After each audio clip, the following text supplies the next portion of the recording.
Call the Lewiston City Council to order. Our first item of business is the Pledge of Allegiance. Our County Commissioner Joe Gish has volunteered to lead us in the Pledge of Allegiance. Commissioner Gish, if I could get you to come up by the flag and lead us in the pledge, please.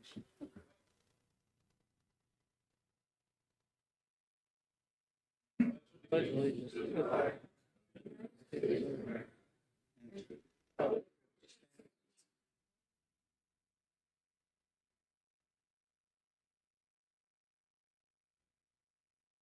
Commissioner.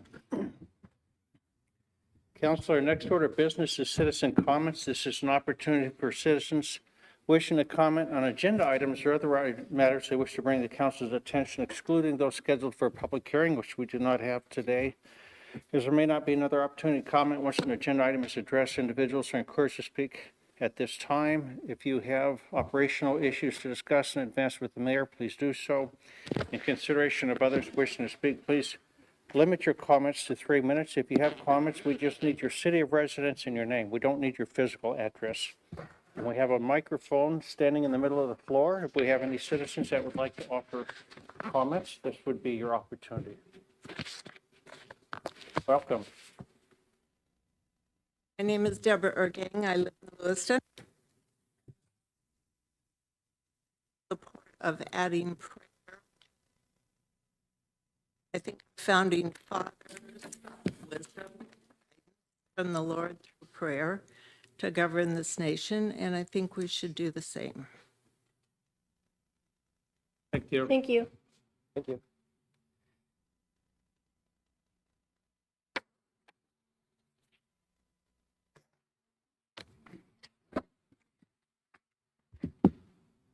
My name is Bruce, 1202 Power.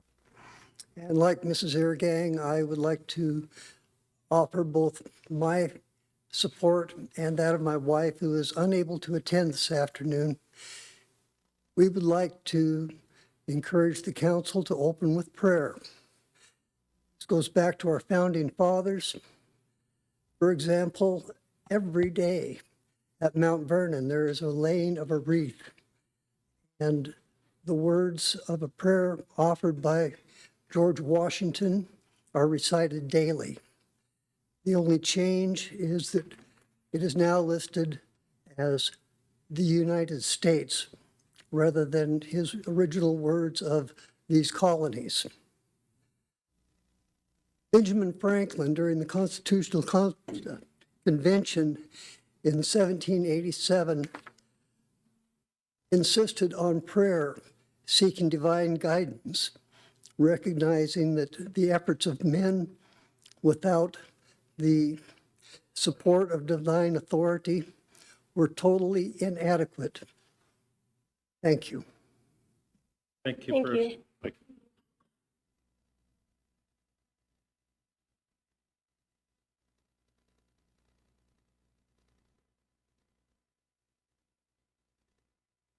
Welcome. Thank you.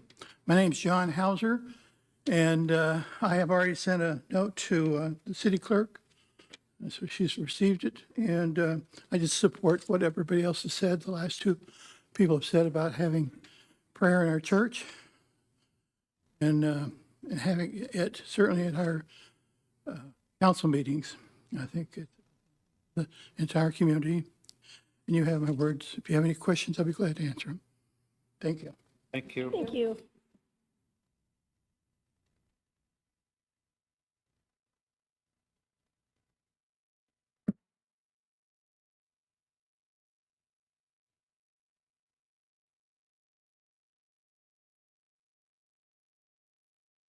Are there further citizen comments? Hearing none, council will move to discussion items, Roman numeral 4. Our first item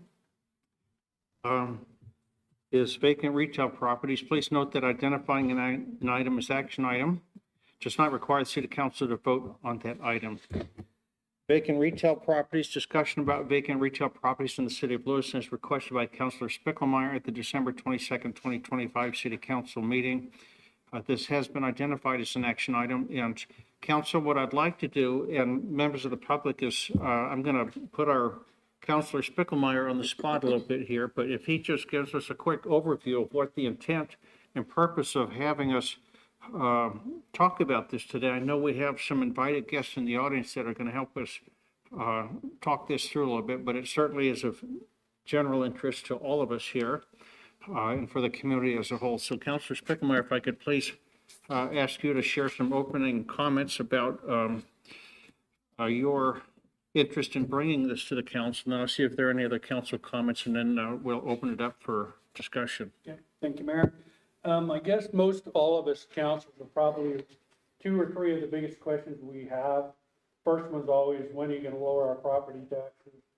And the second one is usually, why so many vacant retail spaces? And the other one is, why can't we get more retail businesses to come in to Lewiston or Lewiston, the Valley? And my answer on them, the retail, I don't know. So in general, it's, I figured I would ask some of our bigger players to come in, maybe help us if we could get a mission or a, vision, what way to go forward with this.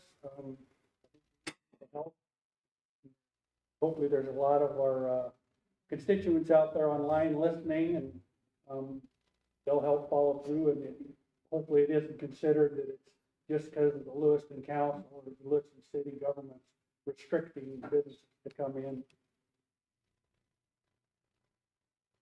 Thank you, Counselor. Councilors, do you have comments to add to that or comments? Counselor Wright? I think it'll be interesting to, if we can better understand, what are those key barriers, if any, and what can we do to help? Counselor Forsman? I agree. I think it'd be good to have this open discussion on it. I too have tried to dig deeper into why we have open buildings and vacant spaces, as well as how do we get retail here and what are the challenges we have. I have gotten some ideas of why, but again, they're not solid answers that I felt like I could share with definitive like that is why. So it'd be nice to hear from some people that are facing it, and maybe they can add some better solid answers to, instead of, more facts instead of just opinions. Council President Kleberg? Thank you, Mr. Mayor. Part of the problem we have with our vacant retail real estate is lack of business. So when you're looking at a Safeway store, Safeway's snapped up by Albertsons. We already have 2 Albertsons stores in the valley, and we had a nice large Safeway store up there by the Home Depot. Corporate decisions, they don't care about small towns like Lewiston. And, unfortunately, that's the way it is. And, we've seen the near demise of Penny's. I mean, the closest Penny's is probably in Spokane. Macy's leaving. I think a lot of it was driven by, box and or brick and mortar stores trying to compete with the internet. So, I can say honestly that every single present I bought for Christmas this year came from right in this town, because I don't shop online. But I won't say that about my wife. So, unfortunately, this is the age we live in. The biggies from back in the old days. I remember growing up when I was a kid, Marshall Fields, downtown Chicago, Carson Peary Scott, and of course Sears and Roebuck. That's where America shopped. For how long? 70 years, 80 years? And there's a shell corporation now, so I don't know how much there is that we as a council can do about getting these stores occupied. I'd love to see them occupied with businesses. There's still businesses that are out there booming, Kohl's and Fred Meyer and, and trying to attract them in here. I don't know if it's necessarily our job or Chamber of Commerce job. You know, who's really should be the push behind our recruiting efforts, if you will. But this is where we're at. Stuff comes through the mail every day to everybody's house. Shop here. It's easy online. Boom, boom, boom. Type in your product code. Shows up in 2 days. That's all I got. Counselor Wright? So just one thing I could see us potentially doing is an inventory of what lots, buildings are vacant, how long have they been vacant, what kind of, what would be the word, depreciation has occurred on that property or building, just so we have an idea of where we currently at in the city with vacant buildings, vacant properties, things of that nature. And if we partnered, I don't know, with Valley Vision or Chamber of Commerce to have those conversations with the property or building owners on what's holding them back of getting business or a building built there, so we could better understand the challenge. That's one thing I could think of as a starting point. Okay, I'm going to jump out to the audience and call on our friend, Mr. Dan Anderson. Yeah, you knew it was coming. This is what happens when you nominate Commissioner Gish to lead us in the Pledge of Allegiance. So we might as well just be very open here. We're all friends. But Dan, if you, welcome, but if you could please introduce yourself for the record. But Councilor Wright kind of talked a little bit about some of the vacant properties, and that's not something necessarily that you track, but you certainly have a lot of experience, information with looking at assessed values and where trends are at. And you may have some insight into why some of these properties are not currently occupied. I don't know, but anything that you can share with the council would be much appreciated. Mr. Mayor and to the council. We don't necessarily track buildings that are not, we don't make it, or is that just, okay. I can talk loud enough usually without it. We don't track those unless something has gone wrong with it. I mean, if it's beginning to deteriorate more, they would call us and we would take a look. But understand this, they are still on the tax rolls and they are still paying taxes. And there's a myriad of reasons on some of those why they may or may not be full. You touched on, I think, part of this, and that is that in some of the buildings, and I'm not going to name each one individually, but they may have signed a long-term contract with someone, and they may have gone out of business, but they're still getting the money, the rent money for that. Others may be speculating and may be asking maybe more than what the market says as far as cost per square foot on the rentals. I can tell you that about when Kleberg was talking about shopping online, Amazon, that type of stuff. I attended a seminar through my professional association, and one of the things that I learned was that there was a move afoot throughout to do more shopping online, but yet there were people like myself that still, you can look at a catalog, you can look online, I still want to go down and look it. I want to feel it, I want to touch it.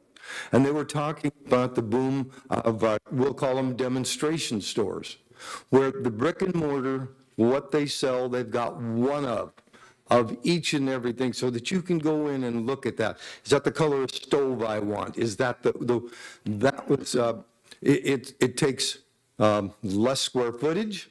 You can't buy anything out of it. It's just specifically so you can go down and see what it is they have to sell. And of course, property taxes are lower. They don't have as many employees. They don't have, all of these types of things. You're able to do all this. So you're fighting that. I haven't really seen much of that in Lewiston yet, but that doesn't mean that it may or may not happen. There are also, in some of the stores, there are, we'll just say a large retail place that took a long time to sell because there was like a non-compete clause. In other words, they didn't want some other store to come in that was like them. And so they kind of limited some of the buyers on there. So there's a myriad of reasons why maybe there are some that are still vacant. A lot of them may have to do with, again, asking too much. Some there may be restrictions on the sales. There are, as I say, many things that could affect why it's not. Please understand this, as I say, we don't keep track of how many are vacant. Our job is to just look at the property, obviously, and appraise it as if it was full, because we don't care whether it does or not. That doesn't sound right. It makes no difference in the appraisal process whether it's full or not, or being used, I guess I should say.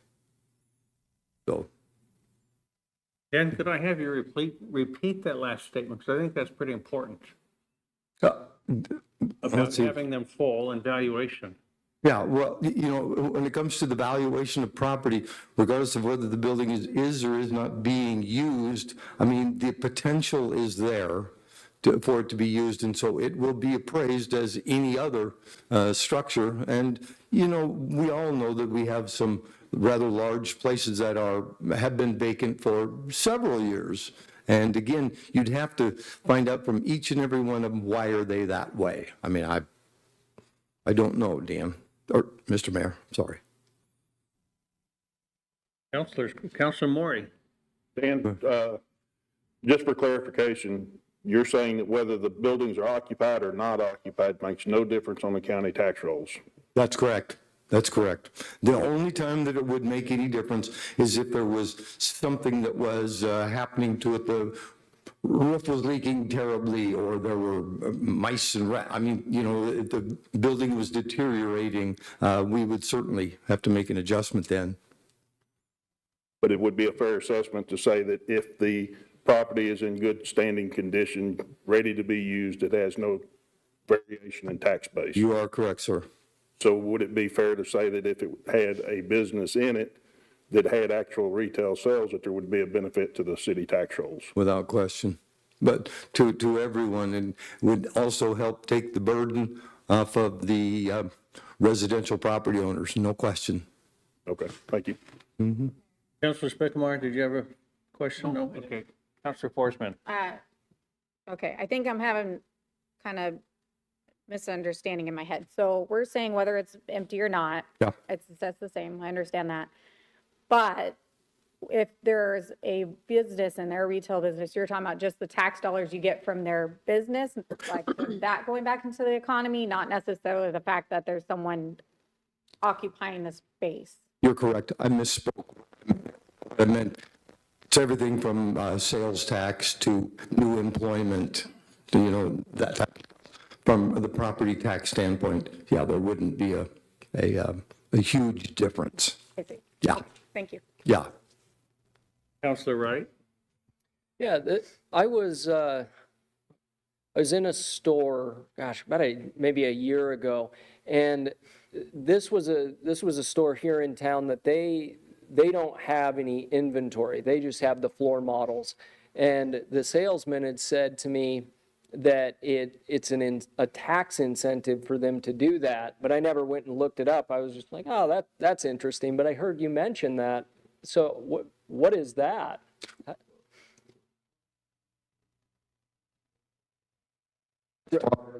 I'm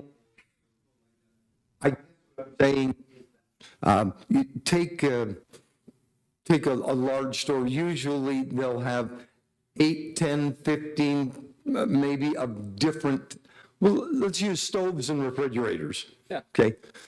I don't need as big of a footprint to be one that I have. So the footprint is smaller. I don't need as big a building. The tax are lower because I don't have that big building. Does that make sense? Yeah. That makes sense. I thought that maybe there was some separate inventory tax or something, but, Idaho does not have an inventory. okay. No.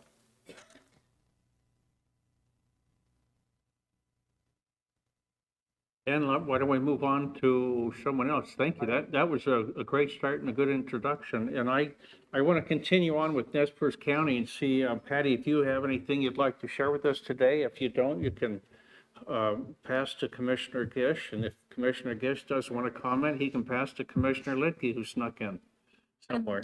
Just real quick, I'm Patty Weeks, I'm the Nez Perce County Clerk. And back in 2016, we started shopping for a courthouse, and we started looking at different locations. And we did look at these box stores. And one of the things that we did find is there are covenants for the developments that would prohibit government in some of these facilities.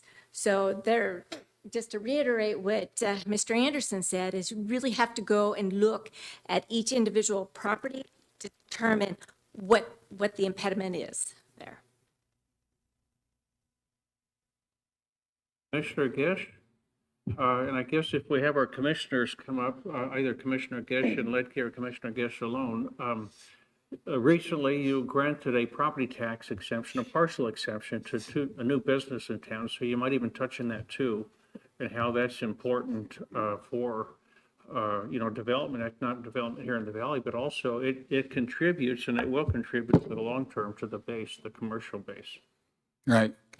That's exactly right. We did pass an abatement for a company called Cascade Plastics, which is an injection molding company. But, as a commissioner, I've been thinking about this a lot. I don't have numbers to back this up, but from about 72 to present, we've had about less than 0.5% growth in population in the valley.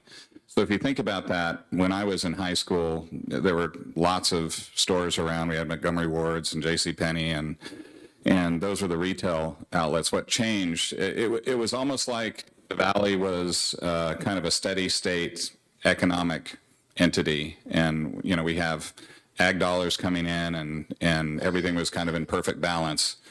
Then the internet came in and we got the online buying, and it took that chunk of money out of the valley and it's sending it out to Amazons and other retailers online, and it's starving our brick and mortar stores in the valley. I think that's why we have vacancies in commercial buildings, especially the retail buildings. And so in my mind, the answer to that is growth. So we've been focusing on growth at the county, and one of those things is the state gives us the ability to do abatements, and we just gave an abatement to Cascade Plastics, and we attracted them to the valley. And what that will do is, based on their application, if you add up the 30 jobs that they plan to have when they're fully up and running. And I think they're going to grow, because half their business is going to come from ammunition manufacturers in the valley, and they're making the little trays that the ammunition goes into, and they package it and send it off. But they want to grow and get more customers out west here. We've got the port, which Mr. Mayor, you and I went out there to Terminal 6 and did their grand opening. I think the port is now the Port of Portland, and their Terminal 6 is now open for business. So we'll be getting international container traffic into here. So that's a huge draw for light manufacturing, because they can bring in their raw materials if they need them, steel, and then manufacture them here and then ship them out. And that's a net gain for the valley, where the Amazons and the retail online, that's a net loss for the valley because that money is coming out. So Valley Vision, I'm a huge critic of Valley Vision initially, but I'm a supporter of them now because they're focusing on this light manufacturing, bringing those jobs in. Cascade Plastics specifically I estimate that they're going to have base salaries of $1.3 million that they're going to give to those 30 employees that they're going to hire from the local population. If we can get more companies like that, high-paying jobs, money coming in, then the population growth will support the retail sales and those vacant businesses will get occupied again. So personally, I think that there's growth, and I've been trying to figure out why the Valley hasn't been like this magnet to new corporations, because we got everything here. We got the climate, we got the port, we got a great airport. So why aren't they moving here? And I've got some ideas of why that's not happening that I'm going to be pursuing in the future. I don't want to really go on them now, but we need to make the Valley welcoming. We need to make it economically viable for them to move here. And to me, that's the answer. I think anything that we do, like I've heard like a vacancy fee that we charge to landlords that have vacant buildings. I've searched, there's no city in Idaho that does that. So I'm not sure if that's a viable solution, but I also think it's just a Band-Aid. The real solution is we grow the Valley, we get more population here that can support retail sales and overcome that deficit that we have that's money going out online. So personally, I would love to get together with you, the county, and see if we can streamline the process for businesses coming in, streamline the process for them getting permits, and the abatement process. Where there were a few hiccups in the abatement process for Cascade Plastics, but we know what those are. We're going to try to have a whole thing online, and so when people come in, they know exactly what to do. They can look at the history of abatements that we've done, and they can see that the Valley is a great place to bring in these light manufacturing businesses. And then eventually, when the population grows to meet those jobs, and I think a lot of the population growth is going to be for people in the Valley. When our young people graduate from high school, I think a lot of them leave because we don't have the jobs here that they want. But we'll keep them here. That'll boost our population, and then we'll get the retail eventually to follow the population growth. That's my idea. And I wish I had time to collect numbers and run some scenarios, but I believe I'm on track with this. Thank you, Commissioner. Councilor Spickelmeyer. Mayor, Commissioner, one of the things you hit on it, and I liked it, was the comments that I've received from different people. And Jerry Chavez can't be here. He was tied up, couldn't make it on time. But one of the comments he said that some of our processes are kind of convoluted, and even getting the incentives aren't well known. I think that's the same thing with the city's incentives. So I think that's a great step forward. Okay, yeah, I agree, and I think Valley Vision can help out with this by maybe assigning them somebody from the community that can kind of shepherd them through the process and get to know the people in both the city and the county they need to talk to. So I've kind of been mentioning that to Valley Vision, so they can help too. They can kind of improve their processes also. Councilor Forsman. I agree with your assessment. I think that's exactly what is happening, is we don't have enough growth or the population to sustain those retails coming in. And they're going to look at our numbers and businesses that have left and did they survive, and see if it's, because they're making a big investment. So they're going to look at those. And I don't think they're seeing the numbers they want to see. And so they're not wanting to come down. But I agree, as you get more high-paying jobs and more money flowing into the Valley and more population to sustain that, then they might start looking down here and saying, okay, yep, we can make some money by coming here. But I will, just for Valley Vision clarity there, as far as what I've been told from them, they don't focus on retail at all. They're and you touched on the small manufacturing as their target, because that comes into that money comes in directly into the funnels directly into our economy. Whereas retail, it eventually comes back, but it's not a direct funnel into the Valley, because obviously sales taxes go through Boise and then eventually it comes back us, whereas manufacturing is a little more direct. And that's why they're targeting that, as well as getting more jobs that will continue to have youth want to stay here. So I think you're totally right on that. I think it would be worth, hopefully maybe one day, getting and this has been an idea floating in my head, having maybe a little group that focuses on retail, maybe asking around the retail stores and asking what they're looking for, the challenges they're facing, are they wanting to move down to places, and just reach out. I don't know, not sure how we would go about it, but maybe getting a committee of people that are passionate about it and see if they want to drive that. But I do know we're not the only ones facing it. I travel a lot, and I know Coeur d'Alene has lost a lot of stores as well. Spokane lost a lot of stores. I'm not sure, I haven't been down to Boise as much, but I've been to other cities as well that have lost major retail stores. And so we're not the only ones facing that problem. I think it's just unfortunately still coming back from COVID and having a lot of financial decisions that caused a lot of those businesses to go bankrupt, and they had to close a lot of their stores. So we're climbing out of that hole.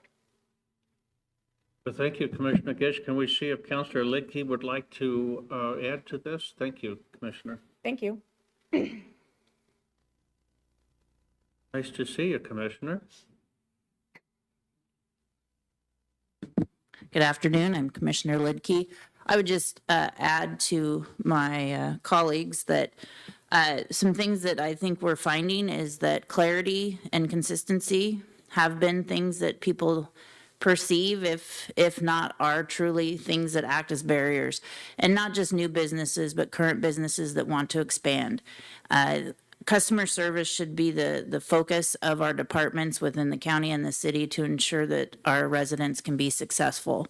And as a business person out in the community, I can tell you that wanting to make improvements and being able to do so are very different things. Every time you want to make an improvement to your property, the city and or municipality that you reside in have rules and regulations that we need help from your staff or the county staff to interpret and work through those systems. Government systems are full of red tape. We're not going to get away from that, but we can help people move through that. So that should be our focus, is first of all, customer service, clarity, and concise. That way, when a business wants to come in, they know firsthand, and rightfully so from the gate, what they need to do to be successful in our community. And I think we can all do a better job of communicating that and producing that customer service level. I also just want to entities available to us that can drive retail, our commerce folks, as far as chambers, our state commerce divisions, all have access and resources available, and that's really what their job is. Our chamber should be driving that narrative as much as anybody else. When you have people like CETA and Valley Vision that come in and specialize in different things, you have to depend on all those, and we all invest in those institutions. I'm sure the city of Lewiston is still a member of the chamber. Those are things that you could be meeting with and seeing what their plan is to drive business plans and bring new people in, but also help those that need to expand and want to. Our wealth generators want to expand.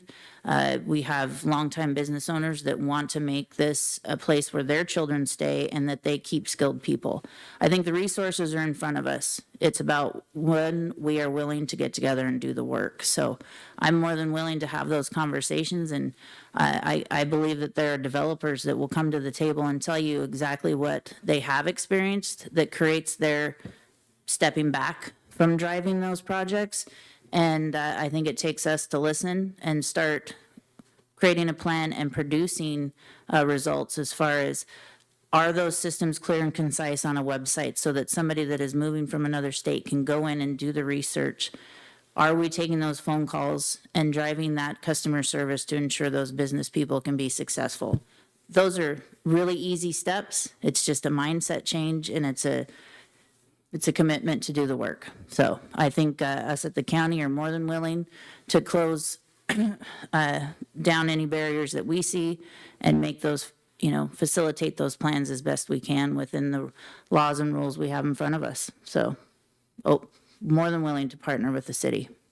Thank you. Thank you, Commissioner. Council questions? No, thank you, Commissioner. So I'm going to, based on a couple of comments that we had there, I'm going to call on Director Johnson and Director Grohl to stand for a question or comment, but with a twist. I'm going to put a time limit on this, Director Johnson. So if you would just, for 1 minute, just tell the council, there's been some emails recently talking about it. I read evaluations and it talks about it, some of our city standards, codes, inspections and stuff like that, some of the changes that we may see coming up that would help in the development process. And then Director Grow, if you could just make a quick comment for the audience here in general, but for the council in particular, about the new intake form that you are working on that would kind of ask the community and businesses, what are you looking for in an incentive package that would get you to come to Lewiston? Director Johnson. Good evening, council, or afternoon, or whatever it is. Dustin Johnson, Public Works Director.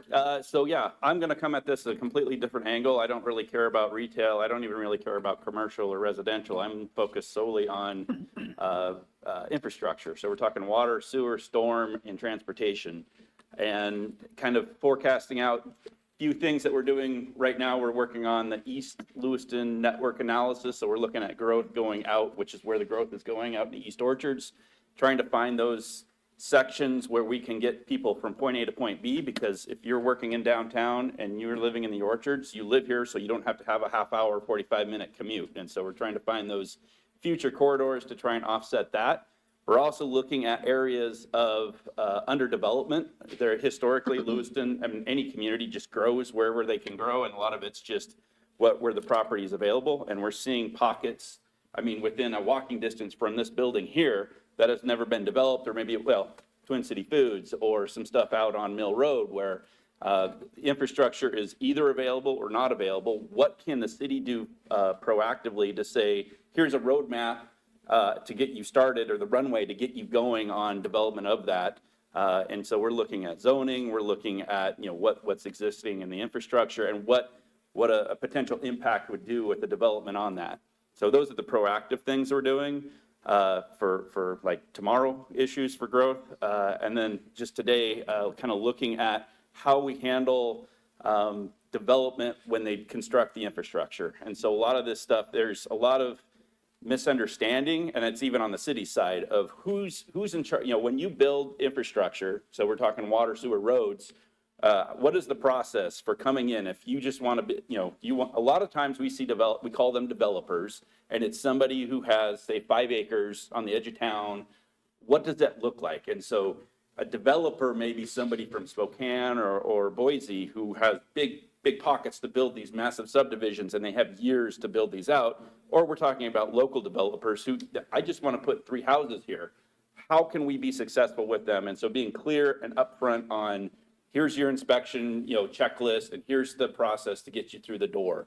And so I think that's something that we, you know, initially, like 2026 is the January, we want to get this rolled out this spring, you know, for easily accessible standard drawings, checklists, just something for you to get through the door and understand clearly. It's a complicated process. It's made that way through state regulation and federal regulation, but we can help you get through that process for Lewiston, Idaho. So that was a minute. 59 seconds. Well done. Thank you. Director Grow. I have a few more comments than what you asked me to. I hope that's okay. Shannon Grow, Community Development Director for the City of Lewiston. Just for the council's information, in FY25, the Community Development Department did process $97 million worth of valuation and building permits. 59 million of that was trades and commercial investment.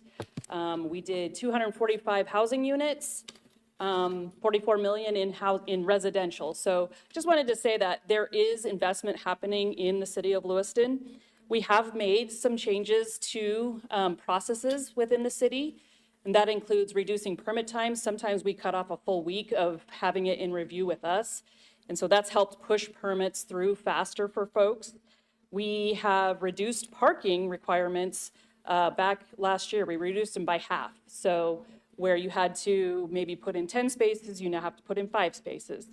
The parking code revisions that are kind of in your realm right now also allow for developing parking spaces within a front yard setback, where before, or the current code does not allow that to happen.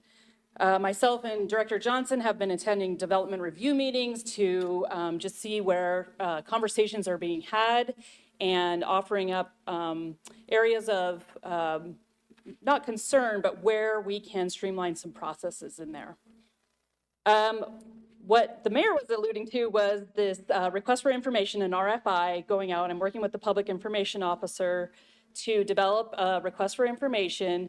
And what that does is it allows us to understand what do you need from the city or what incentives would you like to see.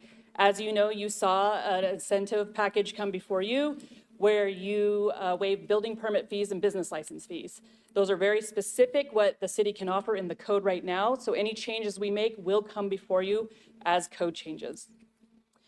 Additionally, I'm working on a special project with the mayor called the Mayor's Initiative on Pro-Development. That is where we look at, and Director Johnson looked at this a little bit too, or alluded to this.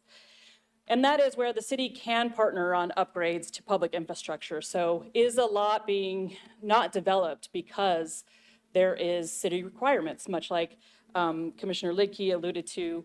Is there barriers that are deterring development on certain lots? For the city, infill is cheaper to maintain over time. And it is better for us to have lots developed within the city for code enforcement reasons, for various reasons. So looking at what can the city do, and oftentimes that's investing in infrastructure. So when you have a change of use on a property, which often happens if something has stayed empty for a long time, maybe they need sprinkler upgrades, that requires water line upgrades. Can the city invest in public infrastructure? Is a lot not being developed because it needs a fire hydrant or sidewalks?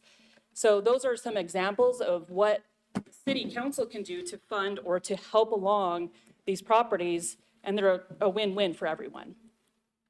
Thank you, Director. I think we'll keep moving unless somebody has a question. Councilor Speckelmeyer? Mayor.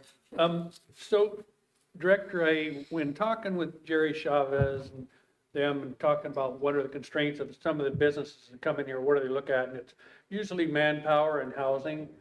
And you mentioned that 240 some permits, and a lot of those are affordable and multi-family housing, aren't they? Or Yeah, apartment buildings. 145 units is the East Ridge development behind Schweitzer. So then there's an additional 100 units beyond that, just in various parts of the city. Thank you, Director. Next, I'd like to ask if our Chamber Director, Mark Losh, might just give us his insight a little bit about vacancies or retail businesses or what you're seeing there on the street, Mark, and what the city can do differently or what we could change maybe to help, or maybe you have some other insights for us, whatever you're seeing out there. Mayor and council, thank you for inviting me. The microphone sounds a little funny, so I think I can enunciate. First, let me clarify, I've been here for 4 months and 3.5 weeks. So I don't have a lot of personal information, but I've had a lot of conversations in the community. Particularly downtown, it's hard to get someone to want to come in and develop or move into downtown with the sewer issue looming over their head. Our office experienced that firsthand when we had a pipe that broke. Downtown vacant spaces don't look attractive. I think there's some facelift issues in the vacant spaces that could be addressed. I think the pricing in today's market is high with the onset of internet, online, and purchases made not in a brick and mortar. It makes it a little bit tougher. Parking is always an issue downtown. There are multiple little tiny spots, but it's tough when you have a parking lot that says if you don't go into this building, you can't park. Behind the chamber office, I don't know the back street, there's a big parking lot that you pay $60 a month to be able to park there. It's never more than a quarter full. And if there was some way to have it opened up to public with a section reserved, you could probably gain about 25 to 30 parking spots that would give people a chance to park downtown and shop downtown. Vacant space is a challenge for everybody, everywhere, in every community I've been in. And one of the biggest challenges is when you have a building that's been sitting too long, the amount of upgrades that it takes to an old building and the work to do so can be more expensive than building a new one. That's another area that I've heard. Housing is tough here. I know there's 140 units that are being built. But there is a slim pickings for someone who's trying to find a place to live for under $2,000 a month in this community. You have a very large senior community that live in homes that would love to downgrade into a very upscale apartment or condo situation, but they don't exist. If that was here, you'd have some larger homes open, and that would help with trying to bring business in that's looking at housing. You have great schools, you have great resources. We have the river, the valley, we have everything. But housing is an issue that every single company looks at first. And right now, as a person looking for housing, it's slim as far as nice, high-end living rental options. And most of your people are going to come from a new business are going to look at rental and not purchase. These are things that I've seen or I've heard. I wish I had more experience. I agree with someone said, I think that there should be some kind of a committee or council put together. When I was in Missoula, we did a roundtable with all of our contractors and developers and said, what is it that we need to do to make life easier for you? And we put that together and went to the city of Missoula with those recommendations. And what we found is the folks that are running the coding, permitting, and things like that in that community did not have a lot of experience as being a general contractor or putting a building up or a multi-phase development. And having that conversation between the two helped them understand how they might be able to streamline and make things easier. So I would love to see a roundtable with our developers, our builders, the city and the county, and talk about what can we do to spur growth and building in this area. Thank you, Mark. Councilors, any questions for Mark? Yeah, we're going to let you off easy. Thank you. And I think you have a new series starting soon, don't you? Sorry? You have some kind of a new series, breakfast or lunch series starting up? Our lunches are starting in March, the second Thursday of each month. First lunch is going to be on patient touch healthcare.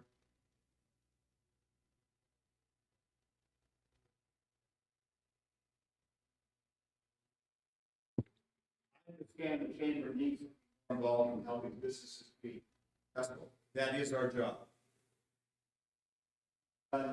Been done very well in the past few administrations.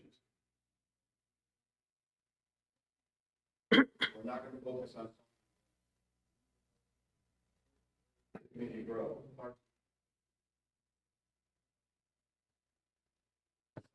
The aquatic center needs a snack. Broadband, working with the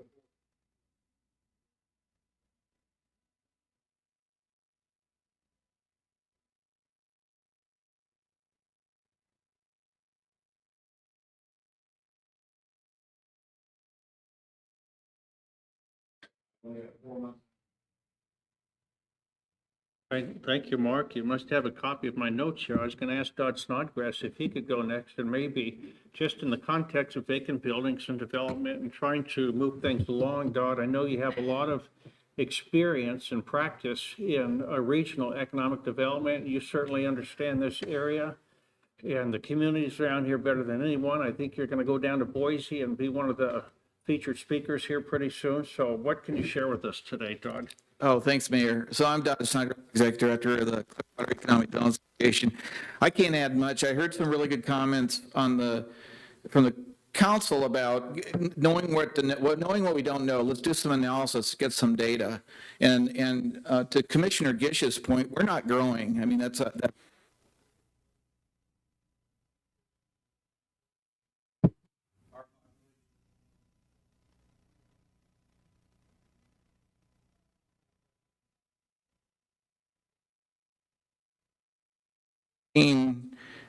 counties, top populated counties, we're at the bottom currently. So, and I think the retail conundrum is driven more about population in growth, people moving in, than it is with primary employers. And I hear that a lot with the primary employers. The primary employers come in, the retail jobs will follow. I think that's kind of broken. I don't know if that, because you look in our community, we have a lot of manufacturing. We have fairly high-paying manufacturing jobs. So I think we have a good, solid economic base.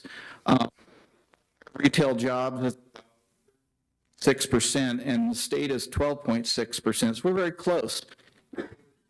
it's 19.6%, and not with a destination for a lot of folks. And you go to Latah County, it's probably the most vibrant economy in the region, you'd have to say. A high proportion of jobs. Jobs don't tell the whole picture. Not too much in that area. So having said that, data, we can look at retail sales and whatnot. But the bottom line, if the premise is recruiting retail, I've heard it said before, the big retailers, people want Trader Joe's or they want Fred Meyer, they have more information on our community than anybody here knows.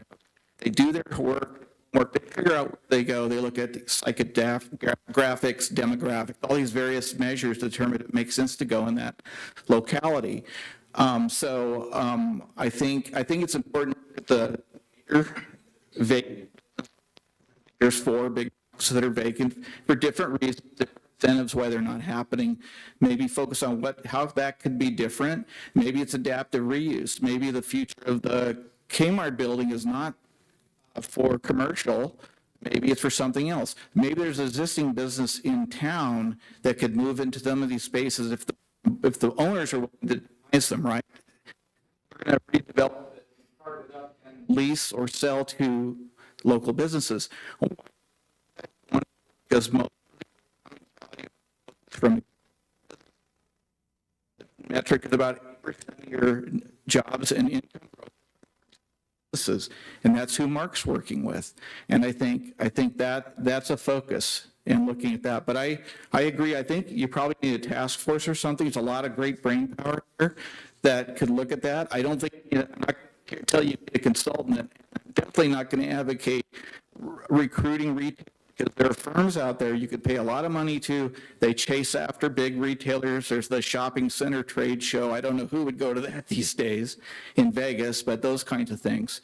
But a lot of information you can develop. And also, I want to mention, no one's mentioned the Lewiston Center. I guess it was Lewiston Mall. I remember I grew up here, so I know, and there's a lot of things going on in the Lewiston Mall. You've got Hobby Lobby's moved in, you've got Planet Fitness, CVS, different. Why is that working? Because a local guy there has a business who's shepherding that, and they have the market that goes in there using vacant space. So there's some dynamics going on there that's good. And downtown's a whole different thing. So anyway, I have a lot of thoughts on this, but there's some challenges. We're also a graying community. We're getting older, so that's not unusual. It's happening everywhere. But we kind of know what the market is, know what our conditions are. And I agree with Mark. I think if you had a focused effort, there's a lot of things we could look at. Todd, could you just make a comment on workforce development and what role that might play in this? Sure. I think training, as far as trades jobs and retail, I mean, retail aren't the highest paying jobs, but retail is customer service is a great stepping stone for people that move in. I think it's important. You see local restaurants and people that are really good at cultivating their workforce, and it's customer service. And those are the people that sell your community. You think about in tourism, they're not the highest paying jobs or the restaurant. You come in town, sometimes your first contact is who's driving the cab, who's serving you a burger, who's serving you a coffee, and they make that impression. So you're right, Mayor. I think that's something that is valuable to look at. And the college offers great training programs in those areas. Can you tell us what you're doing in Boise? And I think that's important because I think we can copy some of that here in Lewiston. We copy some of Boise. You want to get me shot? Well, you're gonna be at the Idaho Business Review, I think, right? The Idaho Business Review is having a panel on economic development, so I was invited. I'm the rural guy on this panel, so I'm going to sit in and discuss. And I think about that a lot because Boise, Coeur d'Alene, these other areas are doing so well, growing. They're starting to hurt because of that, and it's like we could use some of that. So through the ideas like commissioners said about permit or things we can do, but But I'm bullish on this region, and we have challenges with the most remote region, with the lowest growing region. We've always been. We're geographically isolated, but we have a lot of grit, and the folks here are self-made and get stuff done, and I think we can get a lot done. Thank you, Don. Council, questions for Don. Don is a huge resource, you really are, and Councilor Maury is going to be our new representative. So Councilor Maury, you'll get to know Don better if you don't already know him.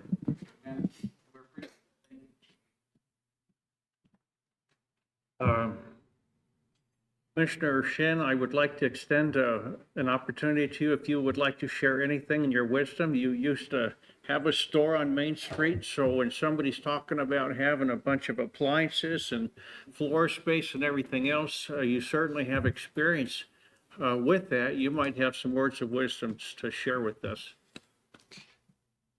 I guess I'd like to say that I'm really encouraged by what I'm hearing today. I think every comment is on target. I'm really glad to hear Joe talk about initiating a program where we have a roundtable and a working group. I work with Todd on the workforce development program, and I work with him in Spokane for Eastern Washington as well.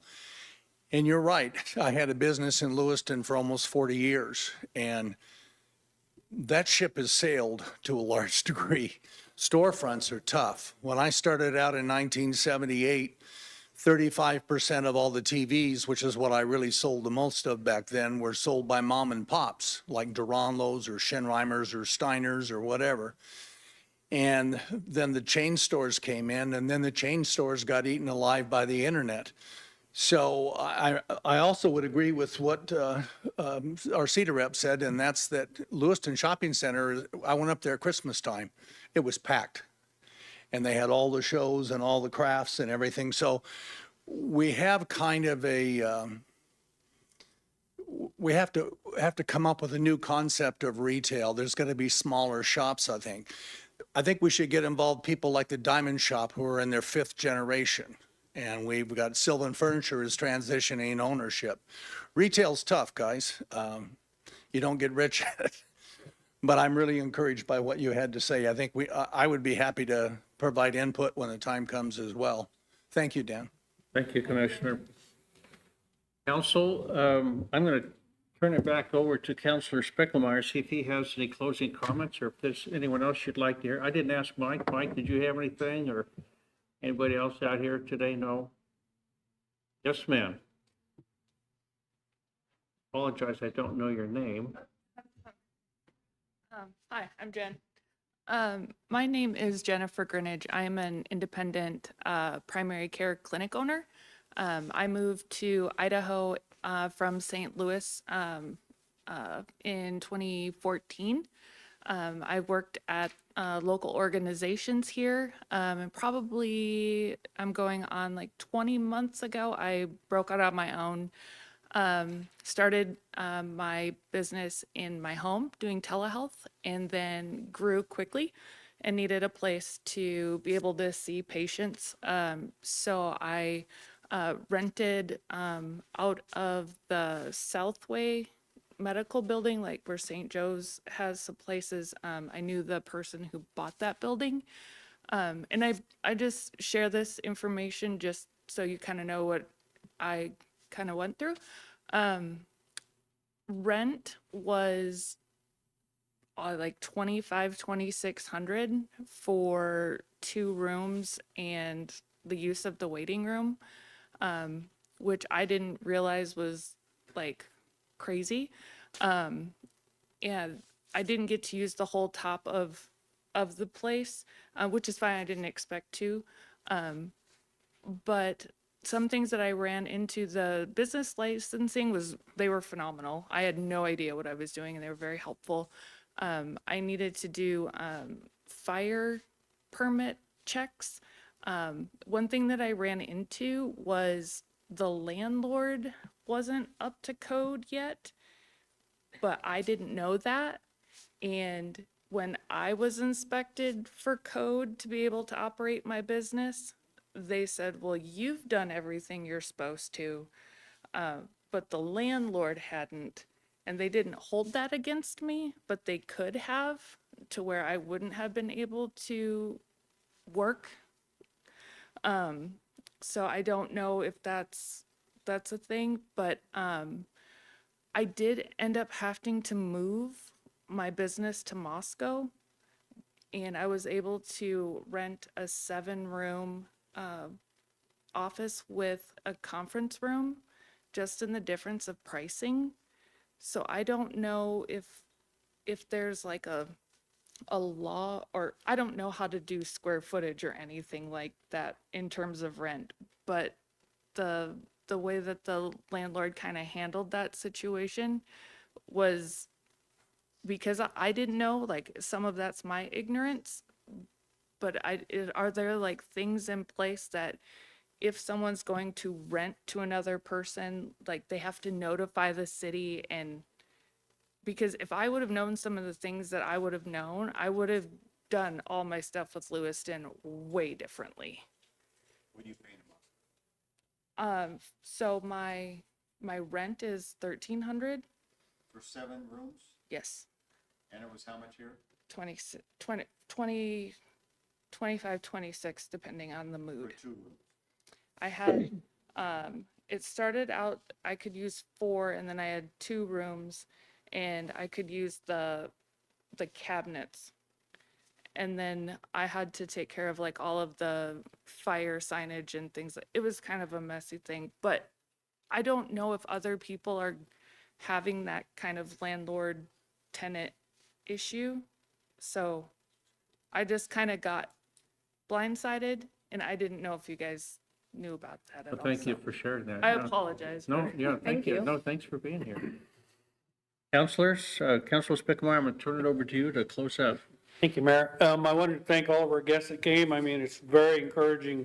Everybody had the positive thoughts, moving forward on it. And I guess to go back to Mr. Losh, your comments about the roundtable, I think it's an awesome idea. Is that something you want to spearhead, or want one of us to do it, or instead of just letting that lie?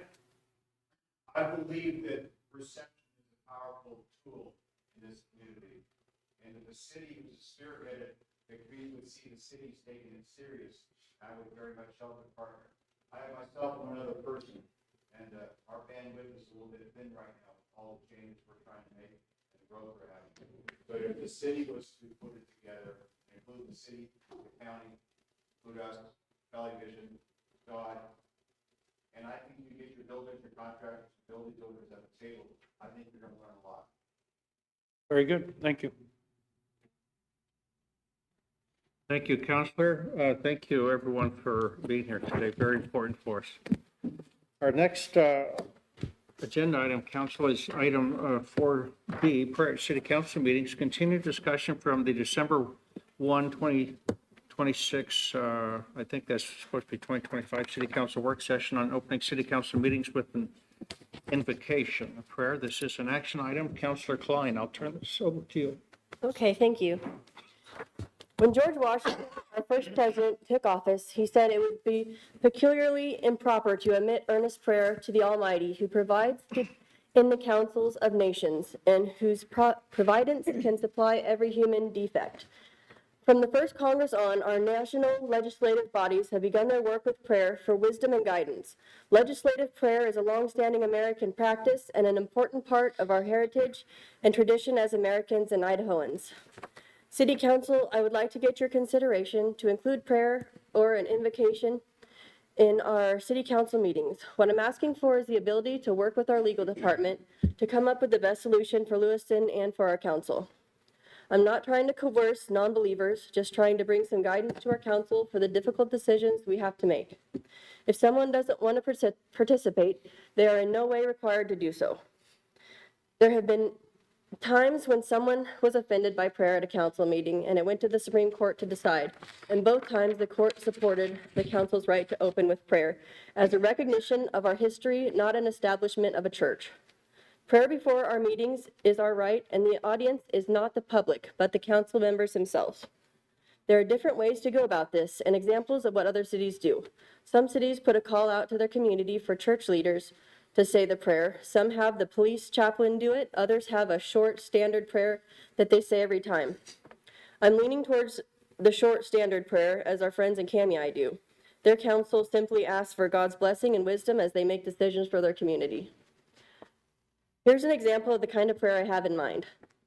Almighty God, we pray for your blessings on Lewiston and on this city council.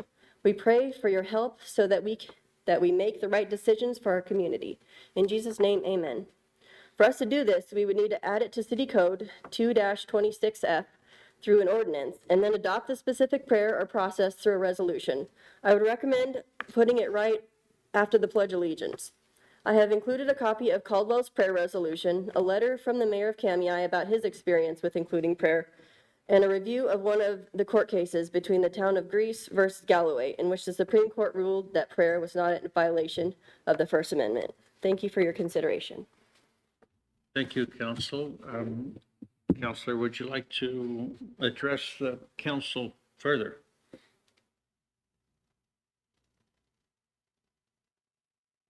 Can I make a motion? Or have the council? Or does anybody have any questions? Counselor Forsman? I've been thinking a lot about this because we obviously talked about it. And then we decided to kind of table it and get some more research behind it. And it's ironically enough been praying about it.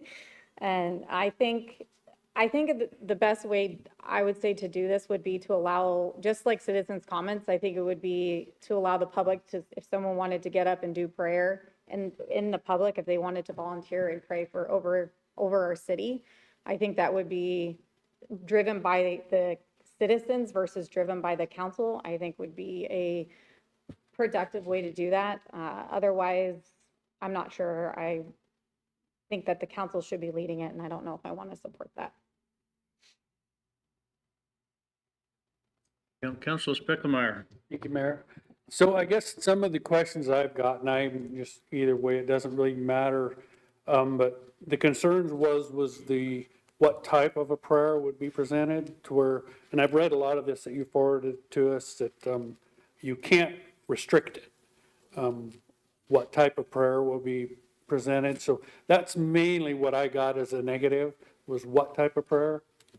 So I don't know if you thought of that, and I didn't hear that in your comments, whether we'd still be looking for volunteers, and then I heard it be the public, whoever showed up, but I don't, can you kind of explain that, what your thoughts were?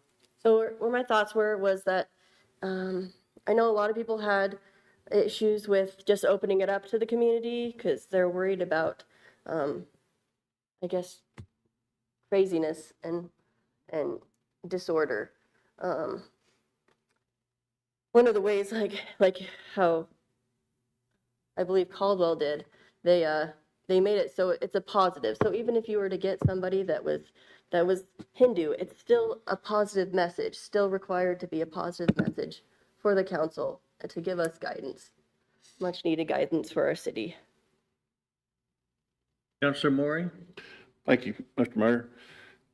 This was one of the first questions that came up for me whenever I decided to run for city council, is how would I address it? Because I was very clear whenever I said I serve God first, then I serve my family, and I want to serve our community. And with that, I have deliberately kept my lives separate. I wear different hats at different times.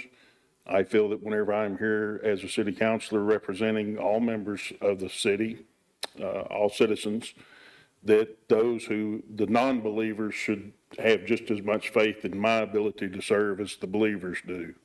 And I'm not going to lie to you, I've said about 30 prayers since we've said the Pledge of Allegiance. There's not a moment that doesn't go by I don't have a conversation with my Father. There's not a moment that doesn't go by that I'm not looking for guidance. I do agree with Councilor Forsman to a certain extent with the regards that I don't want this turning into a rabbit hole sideshow like what I found whenever I Googled prayer in public places. You see the things that have gone on with non-believers, Wicca, demon-possessed, any of that message. The people that I have been contacted by were some of my most staunch supporters throughout my campaign. None of them are believers. But I have turned one by my actions, and I believe through prayer that we lead by actions. And therefore, I would be open to a moment of silence for individual prayer and reflection, maybe a time limit of 30 seconds or whatever. That would prevent the city from having to open it up to all denominations, all beliefs, all sects, things of that nature. But there's not a single reason why we can't say a prayer to our God in heaven and thank him for the blessings that we have. Thank you, Counselor. Counselor Forsman? I would just echo that. I'd be okay with a moment of silence going in that direction, and then that whoever, if you believe or whatever you believe in, it gives you time to reflect how you see fit. Counselor Wright? Yeah, I looked over just kind of a matrix of the options, tradition, rotating invocation, which would be and then moment of silence. From looking at the pros and cons of those, your higher risk of what I read could be the lower risk is rotating. Low risk is the moment of silence. The rotating invocation. Oh, sorry, I was on mute. Apologies. The rotating invocation, I'm open to that. I'm also open to traditional prayer, but just maybe a little concerned of how that would work if, in the rotation of what counselor is going to lead in prayer, how does it rotate through the counselors, stuff like that we'd have to work through. And then, of course, moment of silence I'm open to as well. That's all I have to add. Thank you, Counselors. I'm going to turn this back over to Counselor Klein, unless there's further comments. Counselor Forsman? I just want to make sure I'm clear.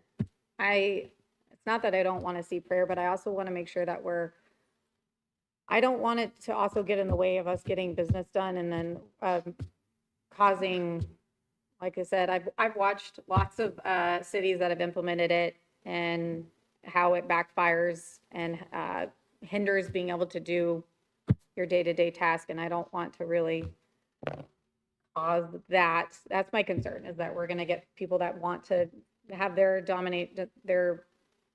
religion to be able to be spoken, and then who do we allow, who do we don't, and I don't want to deny anyone of that, but I also want to make sure that we're focusing on moving Lewiston forward, and so I just want to make sure we're not hindering that with making this thing, if we make this a thing.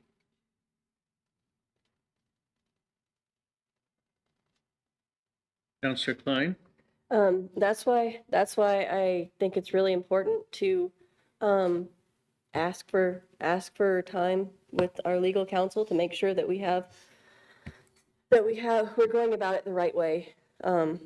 We have a lot of examples to go by, and I'm just asking for time.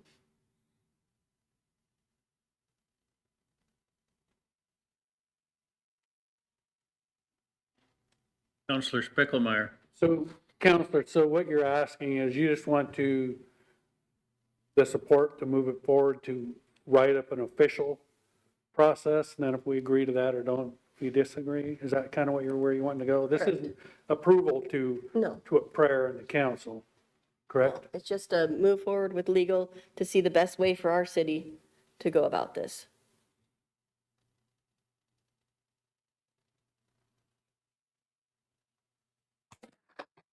Jennifer Tangano, City Attorney. And to clarify, the reason why Councilor Klein is asking for council support for legal assistance is because under Lewiston City Code, councilor requests that may require more than 1 hour of staff time require council approval. And at this point, the City Attorney's Office has not provided any staff time in support of Councilor Klein's question.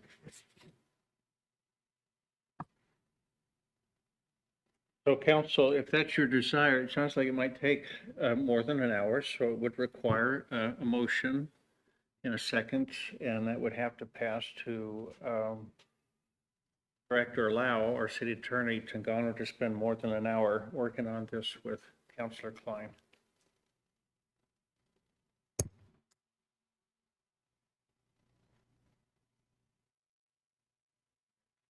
Councilor Wright? Do I need to be specific in the amount of time, or can I make a motion of just more than an hour? More than an hour would work. Well, I would move that the question of prayer for the council can be researched with our legal department for more than an hour. Second.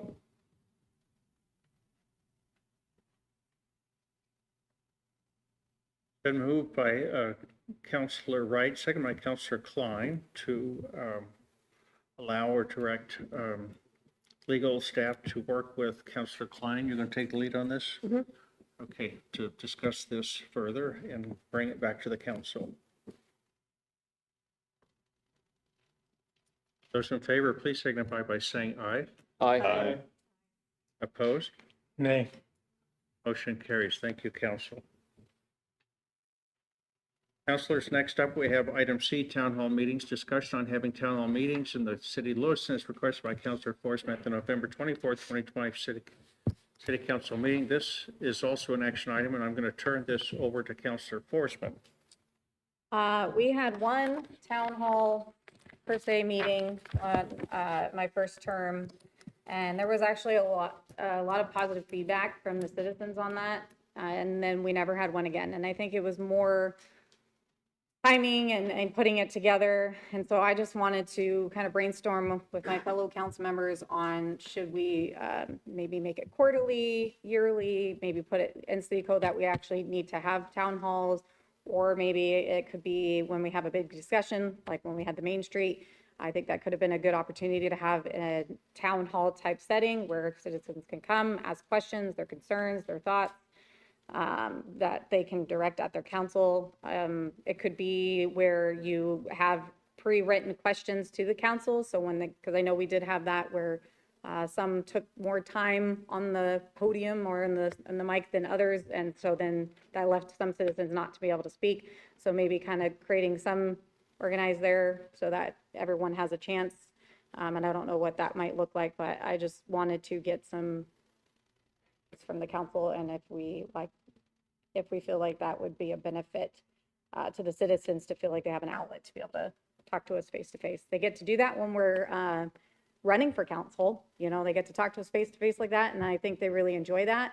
But then after that, then I don't feel like they have as much of a funnel. Well, actually, I should say I've heard they feel that they don't have as much of an outlet to be able to just have real conversations with us, and especially when we're up on this podium of a stage, I think it sometimes comes off intimidating, at least from what I've heard from citizens. So I want to create a very welcoming, opening type dialogue that we can foster. I just don't know how often we should do that. Councilor Spickelmeyer. Thank you, Mayor. So, Counselor, have you looked into any other cities, how they do it, or if anybody does it? Are you looking just a council, or the mayor would be this meeting, or what's? I don't get the gist. So I have looked into other cities. Some do it.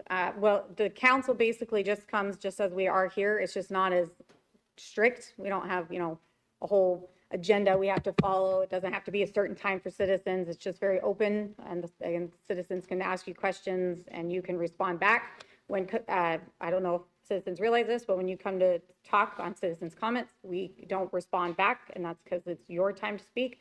This would be more of a back and forth dialogue, and cities have that. Some have it monthly, some have it bi-monthly, some have it yearly, some only have it when there's serious topics to discuss in their city code, and I'm just trying to figure out what's the best direction for Lewiston.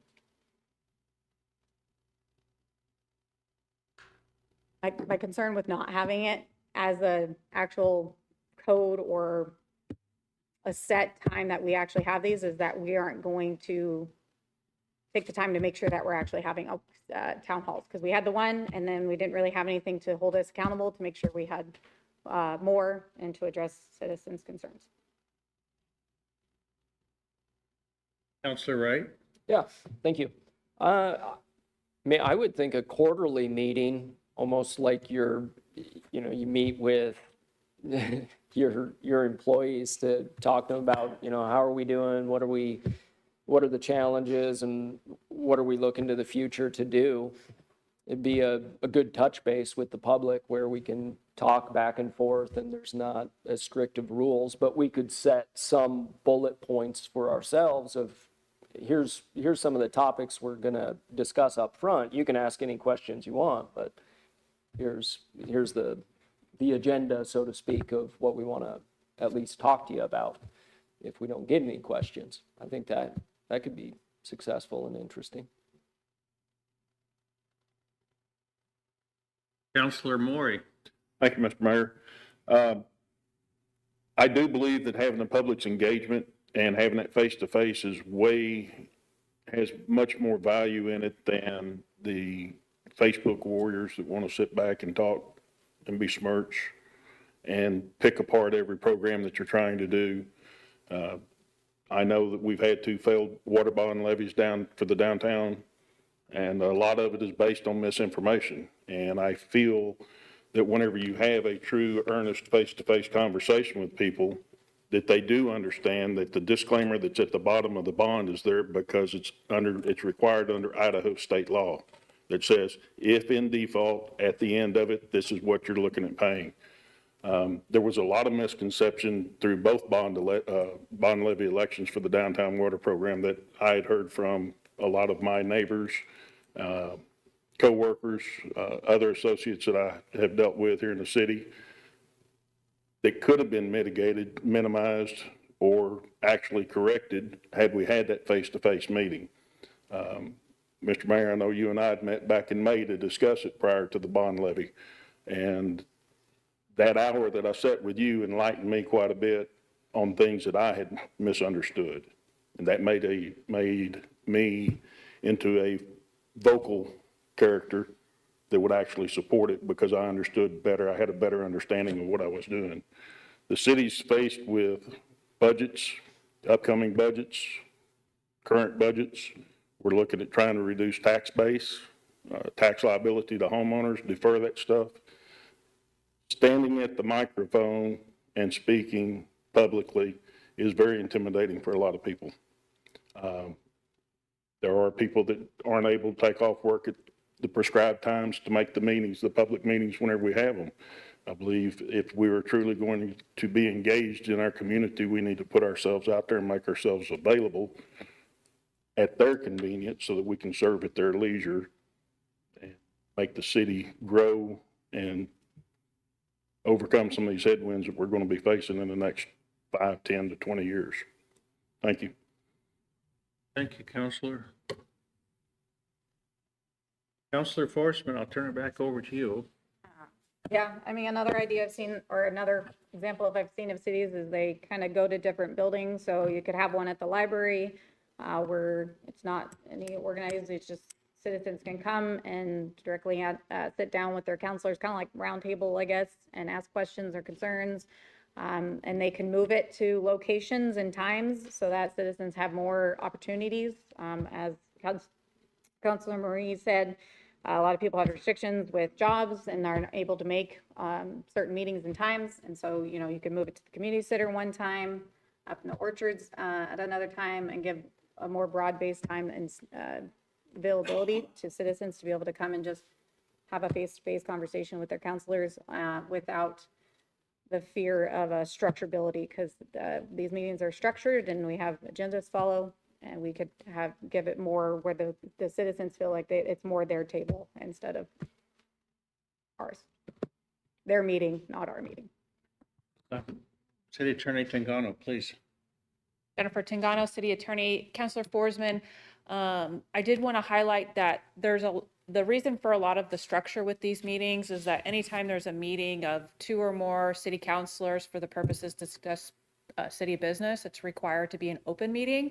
And a part of an open meeting requires an agenda notice and a meeting notice. And so if you do have these town halls and it is official business of the city in which 2 or more counselors intend to discuss city business, it does have to have an agenda of all items reasonably expected to be discussed at the meeting, and anything that action may be taken on. And that's when it's official meetings of the city. Additionally, any city meeting has to be in an area that doesn't discriminate against, for accessibility purposes. And so that's part of the reason why, as the city, we do our meetings in certain locations. That's why this particular meeting was relocated from the Bell Building to here, because the elevator is not functional, and so that limits people's access that have accessibility issues with the stairs. And then there's also the transparency aspect, where the city of Lewiston live streams and records all of our meetings, which is why at this point we only have them in certain areas of the city buildings, because of the technology that's required to do so is limited in some of our other buildings. And that's also limited by, the budget and how much the city is willing to invest in additional technology to do those kinds of things. So there's a lot of factors that go into that. However, that being said, if any individual council member wants to have such a town hall, I mean, you are elected officials and you are allowed individually to have such town hall meetings and to do that stuff outside of the city. And then the same restrictions don't necessarily apply. However, you are still limited to discuss certain things that are limited by statute. So with like the bond issue by Idaho statutes, the city council during city time was prohibited from using city resources to advocate for or against the bond. So at any council meeting or any city-sponsored event, you could only share information, but you wouldn't be able to advocate one way or another. And then also with quasi-judicial matters, you're limited to receive information on the public hearing or during the public hearing, and you're not permitted by statute to receive information about a particular matter outside of that public hearing process. So even with town halls, and even if you were to do it individually, there are still some limitations that the state legislature has put on all city councils. I encourage the city council to look at what options might be available, and if there are bigger projects or bigger initiatives being driven by the city, to encourage public town halls and those. I know the city has some town halls scheduled or planned to be scheduled for some bigger projects. That they want a lot of public input, just like what we did with the comprehensive plan. There was a number of town hall meetings, a lot of public input. But again, when you're talking about as a city council as a whole, it is going to be a strict process, and it is going to have particular steps that have to follow, but that's because that's state law. But on a more individual basis, you guys are able to do more if you're not under the guise or a presentation from the city council, but as an individual counselor, as an elected official at that point. So when we first did our town hall, it was on a Saturday, and council could choose to show up. If that's how I remember it correctly, they could choose to come.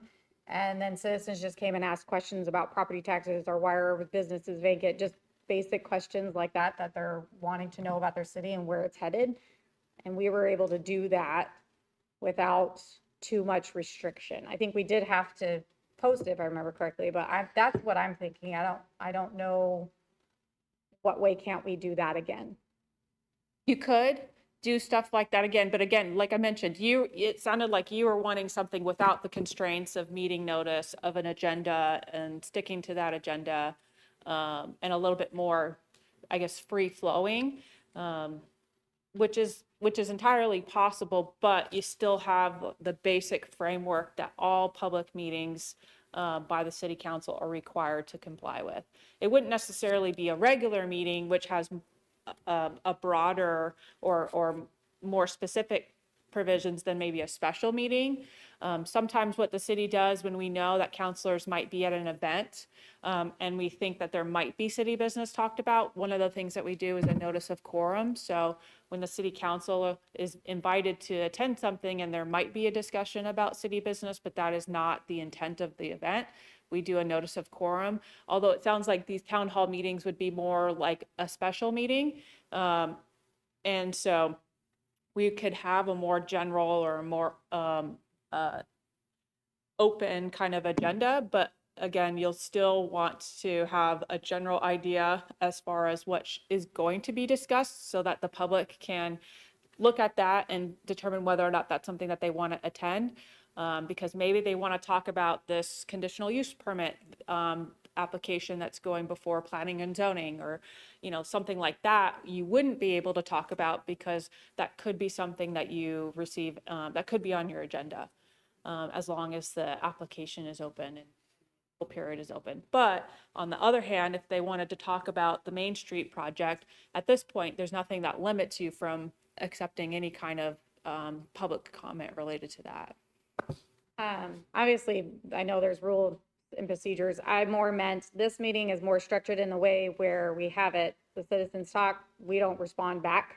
I'm trying to create a meeting where we can actually just respond back to the citizens. And I mean, I don't know, that could be where we send out a notice, because we have to do that, send out a notice that we're gonna have a meeting. Please send maybe your questions ahead of time that you want answered, and then they can come and we can dialogue with them. Again, I don't know all the areas. The one we had seemed a little less restrictive than that, but I could just be remembering it incorrectly. But I think it'd be worth exploring the options that we have.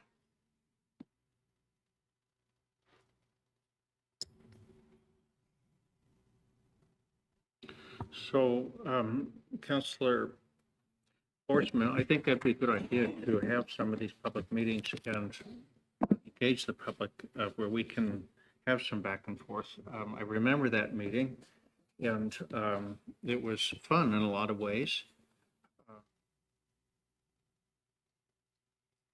Probably should have continued that in some fashion. So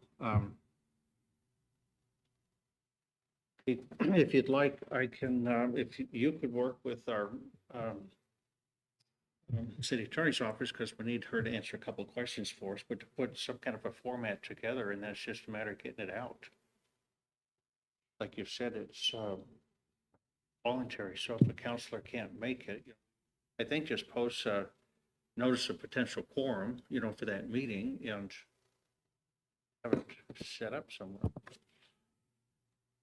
Mayor, actually, I don't even think you necessarily need legal involved. If anything, I would coordinate with the city clerk's office, who typically does the meeting notices and those notices of quorum for the city council. And the city clerk's office would have been the one that helped primarily organize that town hall meeting too. I mean, to the extent that a notice and an agenda is required, for the most part, depending on whatever topics the city council wants to have for that, or no topics at all. That's typically worked on with the city clerk to arrange with your schedules and what dates work. And I have full confidence in the city clerk's ability to, put out the appropriate notices and agendas as required by the level of the meeting that you're having. So I don't even think it's gonna need that far as a legal review.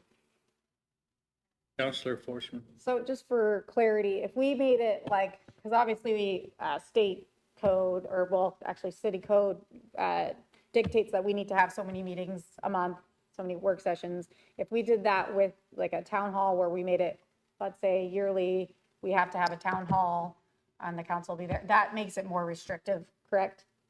No, not necessarily. I would say that you don't even need to have it in city code as a requirement. You could, if you wanted to make that a permanent rule, that at minimum, everybody would be required to attend. But if the intent is to have them more frequently, you could classify them as a special meeting, and then it's a 24-hour notice period and meeting, and a 24-hour agenda notice and 24-hour agenda requirement. Thank you. I'm fine with that, Mayor, what the Okay. direction you were talking about. Does that answer your questions, Counselor, then? I think so. It doesn't sound like I need to work further with Jennifer as well Okay. as I'm understanding. And basically, I just asked to have a town hall and see if the council wants to go on board with that. And then city clerk would handle the rest from there. All I right. understand that. Counselors, any follow-up? No? Okay, next, council will move to 4D, recommendation to modify out-of-area ambulance transport fees. Considering a recommendation from the Emergency Medical Services Advisory Board to make amendments to the Lewiston Fire Department's fee schedule for out-of-area ambulance transport. This is an action item, and this is being brought back to you. So you have a council agenda. All right. Summary sheet. Yeah.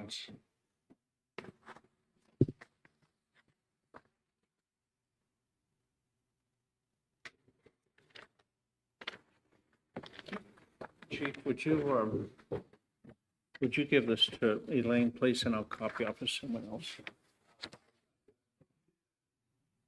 Thank you.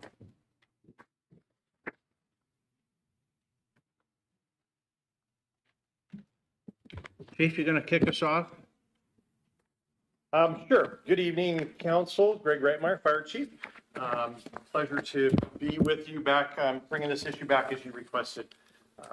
I would like to, just to start things off, two things. Recognize tonight we have our chairperson from our EMS, from MSAB, and one of our members, and also the director, the chief executive officer for St. Joe's Hospital. The mayor and I had an opportunity to meet with the director of St. Joe's and also Tri-State. Got some good information from them. I did receive questions back from Councilor Spickelmeyer, and so to answer those, I think that kick it off, rather, if you wanted to read them, but I could just go ahead and go through them and answer those, and then we can go from there. That works? Okay. Councilor Spickelmeyer sent me an email and talked about that we can't determine the proposed reimbursement will cover our costs unless we know what these actual costs are. And so I looked into that. We talked about that we would need to engage somebody that really got into that. And so I worked with a company that does revenue cycle management for ambulance transports. And they said that they give us an estimate between $35,000 and $65,000 to get that report to us.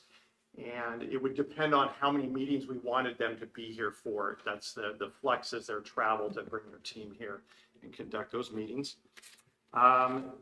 Another question there was the average from the state of Washington or other organization does not ensure that taxpayers aren't being burdened by the service provided. And then presumably, I think you were addressing GEMT is how do we know that that's a good number? And I think that it's the best number that we have going through that process. It's a double audited, standardized process that's used throughout the nation without going to the expense of having a consultant come in and do a cost analysis for you in that one moment in time. What is the cost to the city per hour for one of our paramedics?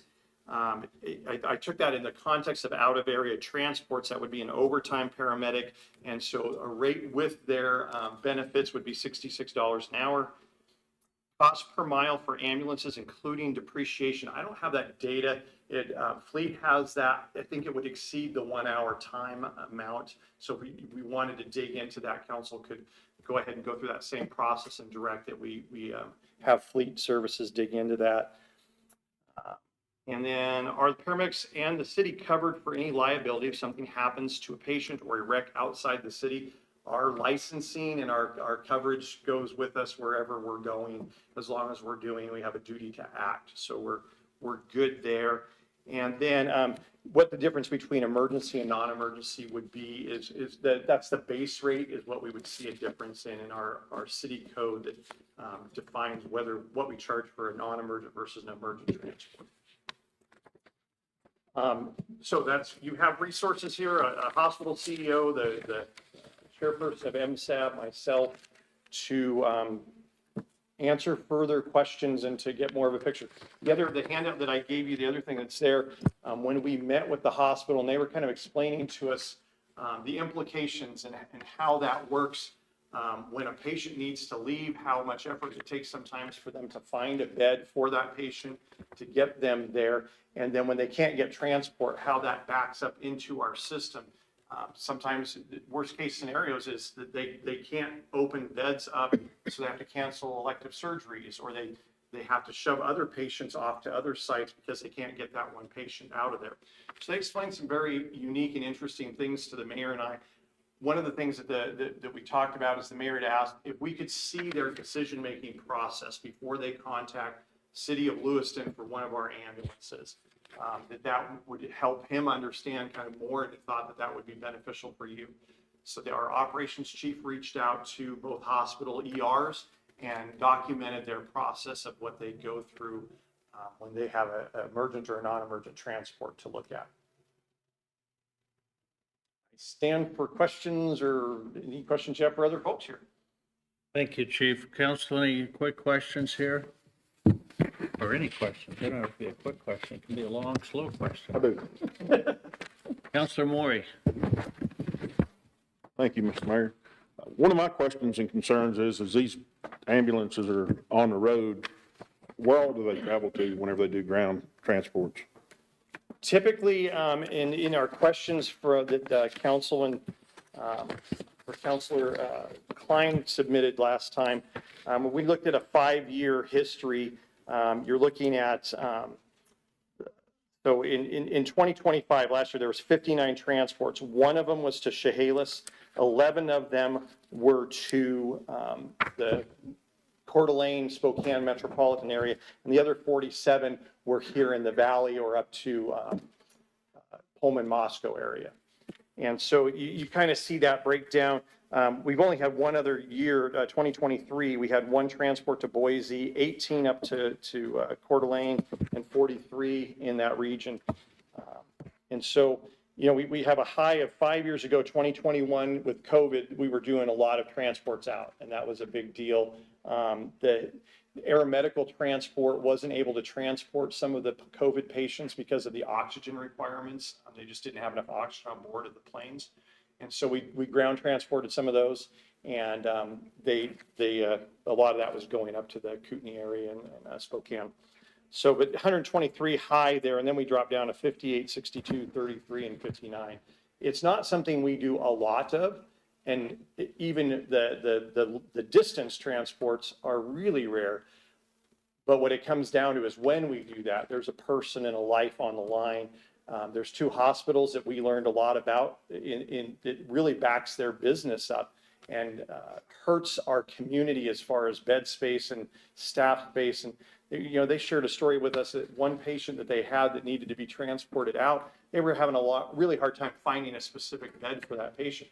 It was taking 6 staff members in a 24-hour period to be with that patient all the time. You know, you had 8-hour shifts, and 2 people at a time had to be with that patient. And none of that, the hospital was getting not reimbursed for any of that. And so when you start looking at that as the hospital is a taxpayer and the hospital is a business in our community, that they need to partner with us that when they do get a bed, that they need to make sure that they could get that patient out. So that was one of I think the mayor and I both kind of learned a lot that day about the business of hospitals and where healthcare and business cross over there. I'm very familiar with Life Flight, very familiar with the ground services that's been provided. I have a granddaughter who has a diaphragmatic hernia, and she has been transported numerous times. She had a $91,000 airplane ride from Dallas to Spokane whenever she got discharged to come home. My concern is whenever these ambulances are making these runs, do we have any kind of agreement, reciprocity, anything with any other services that would be en route if the ambulance was to break down, have mechanical failure, some way to ensure that that patient is getting the treatment that they're being sent for? It's a great question. In the history that I've been here in Lewiston, we have not had that problem with our vehicles breaking down. I'm aware of 2 breakdowns that happened with patients being transported by private from St. Joe's up to the Coeur d'Alene area, and they called en route. They called 911 basically, and then the local agency came and responded to help them out. That's a pretty typical in my years of experience that if somebody breaks down along the way, they reach out to the dispatch center and the local resource will dispatch and help them out and figure out how to make that work. Great question operationally. Thank you. Counselor Spicklemeyer. So Chief, last meeting we talked about, you kind of threw me off with, but so 2 years ago, we had a process that you followed. Currently, we have a process different, correct? And now you're wanting to add this one? So what's, No, sir. what are all the different processes we've done? So we had, up until September of this year, we've had the same process in place. We had a transport that went to Chehalis that got flagged because it was 17 hours on the time card when the time cards were reviewed. And that extended past the 14 hours that it normally would have taken because we had a mechanical breakdown before we left town. And they had the vehicle went into limp mode. They had to drive back, get another rig. So they were delayed an hour to get started. And then when they got to Rimrock Lake, Highway 12 was diverting around Rimrock Lake through the neighborhoods and everything. And so unforeseen, unknown, it wasn't a posted travel advisory on Washington State's DOT page. And so that situation happened. And the mayor looked at it and said, hey, when you look at the code, it says only these cities. And so we need to follow that code until it gets changed. So that's the only change that's happened is the interpretation changed in September. We've implemented that change at the mayor's request, and we're here going through the process to get the city ordinance to match what the practice has been. What I've provided you there, those flow charts, that's what each hospital uses. That's how they make a decision. So it shows you their hierarchy. If it's an emergent, they go to Lifeline first. And then St. Joe's goes to PACT and then to Lewiston. Over in Tri-State, they go to Clarkston, Lewiston, then I believe it's Cami, Orofino, and then they go to PACT. I don't know, they're a private business. They choose how they do that, but that's the process they use. Counselor Wright. Thank you, Mr. Mayor. So when I'm looking at this, and it's not just this I'm concerned with, it's the, transports to home too, but I know this is more about transports from one facility to another. But when I look at EMS, emergency medical services is, I believe, what that stands for. And so my concern is we're getting into a different kind of business here. And I can understand the need for our local hospitals or local facilities if the local business that's doing the transports is backed up and they need help. We allow some wiggle room in our EMS services to help with that. But to avoid turning our EMS service into a non-emergency ambulance business, like a sort of two different missions within our fire department's ambulance service, I would think we're going to need to look at these fee structures and price ourselves out of this market. So whatever private business would be charging, we got to be just throwing out a number 10% over what a private business does, so that we're not chewing into the private market and end up trying to run our own business here that's outside of EMS. But that's my concern with this, and maybe that's a solution to it, maybe not. But I just wanted to add that. Thank you. Thank you. Yeah, I appreciate it. I think that there's a couple of things there. Emergency medical services stopped being purely emergency in the late 1980s, when government started doing everything for their citizens, and the citizens wanted that. If you remember the Rescue 911 show, and we really saw a shift in what it was. And in the last decade, looking at models where we do mobile integrated healthcare, community paramedics, and things like that. Always working in partnership in a community in the kind of program you're offering. I would say in 1990, when the original ordinances came out for Lewiston ambulance, was because the privates left town. Literally overnight, there was nothing. And so the city council took action at that time to protect the city, to say, man, we've got to do something so our citizens don't end up in this position again. We've heard great testimony tonight. We're a resource limited area.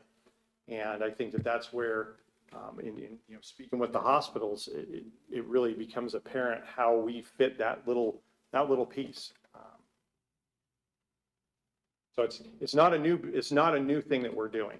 Right. It's something we've been doing, and I would love to, come to MSAB, get the discussion and the ball rolling about the services we provide in the community and our EMS system in the valley. I think there's great work that we could do there if we decide that that's what we want to do, and we work together and across the river, and both counties, both cities really work together to try to solve this problem.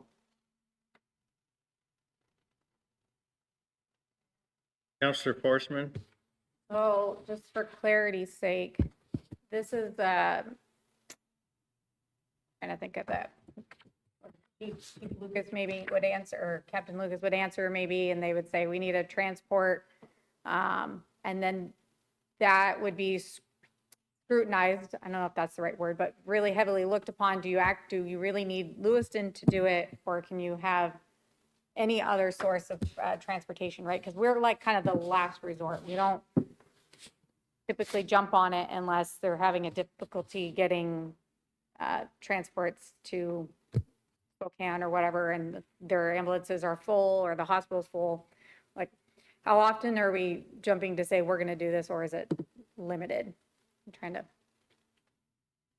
Yeah, so, I mean, you see that the flow charts there for the hospitals, and you see also that's our intake form that we fill out to gather information about the patient so that our battalion chief can make a decision about medical necessity, make a risk management decision about weather, time, location, staffing, all of those things.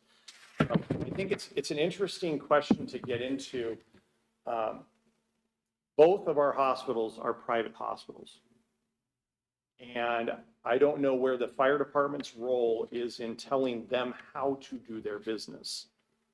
I think that they're both tax-paying, they pay a significant amount of property taxes to our community, and they're asking for us to be part of the healthcare system that we're part of. They partner with us very well in both or all three public transporting agencies here in the valley. They partner with us very well in how we restock medicines at their facilities and how we get our linen swapped out and all of these things. And so I think that's, and maybe, it could address that partnership and how he views it, and that could be instructive for you guys. Question, Mayor. Counselor Forsman? What would be the risk to, say we had a citizen, their child had a major emergency and they needed to get to a specialist because, we don't have a lot of that type of accessibility here in Lewiston, and Life Flight couldn't go up there because of weather conditions. How does that kid get to his life-saving help? Would this affect that, or what's the worst case scenario if we did not do this route? You want to address that, Ed? Or? Yeah, so my name's Ed Freiser. Ed, could you introduce you in the microphone? Because people listening at home need to hear you. Just introduce yourself for the record, please, and welcome. So my name's Ed Freisinger. I'm the CEO for St. Joe's. And I first want to say, hey, thank you all for what you do. Thank you for serving and caring for our community. It's very, very, very much appreciated. So if I understood the question right is, if Life Flight can't go and a child needs, or anybody needs transport by land, that would be paramount. We certainly want to get them there. We can't take care of them here locally. Because a delay could be certainly harmful or life-threatening. And so that's where our concern would be on this, is that if the city were to decide to limit its ability to respond, whether it's locally, mid-range to Coeur d'Alene, Spokane area, or long range, that could impact the safety of an individual, which it could also back up into the hospital. So by way of example, many patients who have to go elsewhere, it can take us a significant amount of time, sometimes days, months, in some real extreme cases, to find a location to transport an individual. And if we miss that opportunity and don't get the patient there, we've missed that opportunity, and it could take us another, day, week, or months to find another spot for that individual, depending upon the scenario. And as noted, we do go through a process to determine, who would we use to transport. The Lewiston team sort of being the last on the list. And if you were to say, no, we're not going to do that, that could be very detrimental to that individual, as well as continue to displace resources or have us to reassign resources to that patient. And they're not in the right setting. They're not getting the care that they should be getting. We find that they need to be transported somewhere else.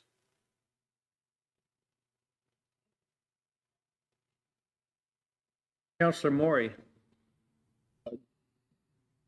Being new into this area, it may be not the smartest question, but I'm going to ask it anyway.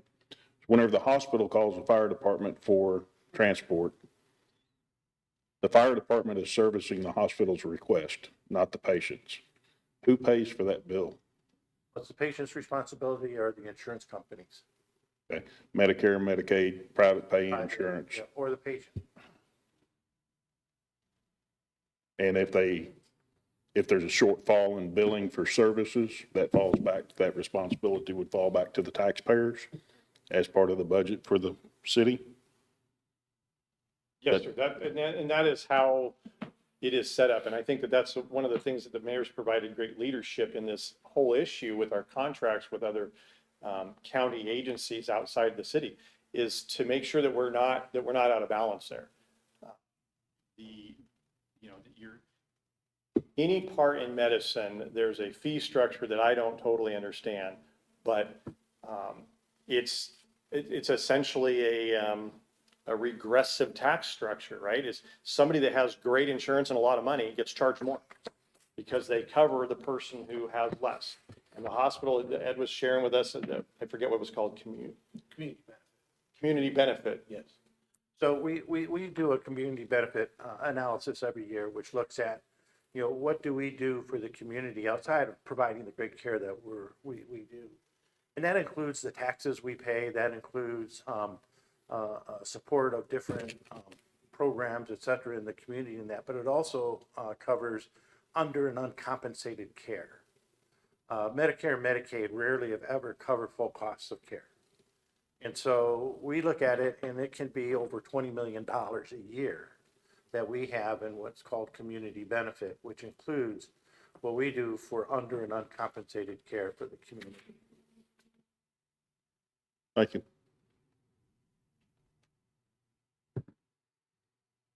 Counselor Klein. So I was wondering, would there be any way during like an emergency medical service advisory board meeting, they could like reach out to private ambulance services to see if they'd be interested in coming back to the valley, letting them know that we'd like to get out of the business of transport, let them know that there's an opportunity here? I've been involved in the business since the late 80s.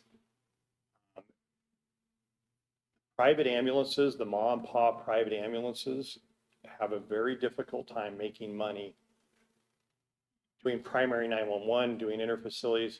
You really struggle to do that. And that's why the large companies have gobbled up the mom and pops, these mega companies. If AMR thought they could make, AMR is owned by Global Medical Response, who owned the private fire department that's staffing the mill. If they thought they could make money here, they'd be here. I just don't, it's kind of a straw man argument to keep saying, I'm a capitalist at heart. I don't want to run anybody out of business that wants to provide it, but I think that when you look at police, fire, schools, there isn't a private option that's thriving that anybody has found. And so we end up as a community socially gathering together and saying, this is what we want in our community. This is the safe streets we want. This is the good police response we want. This is the, if I'm in a car wreck, I want the fire department there with the jaws of life to get me out of the car. So I think that's the niche we're in. I would encourage, there's nothing stopping anybody from doing that. And we could have a town hall, instead of building contractors, we could have a town hall and say, all ambulance providers, welcome, come check us out, look at the numbers.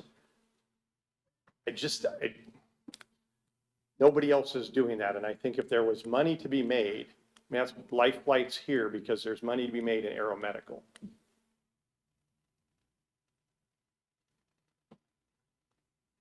Counselor Wright, or Spickelmeyer, pardon me. Thank you, Mayor. It's the other end. Yeah, the right side. So Chief, I guess my concern is that the fire department's owned by the taxpayers and residents of Lewiston. And we have a lot of taxes.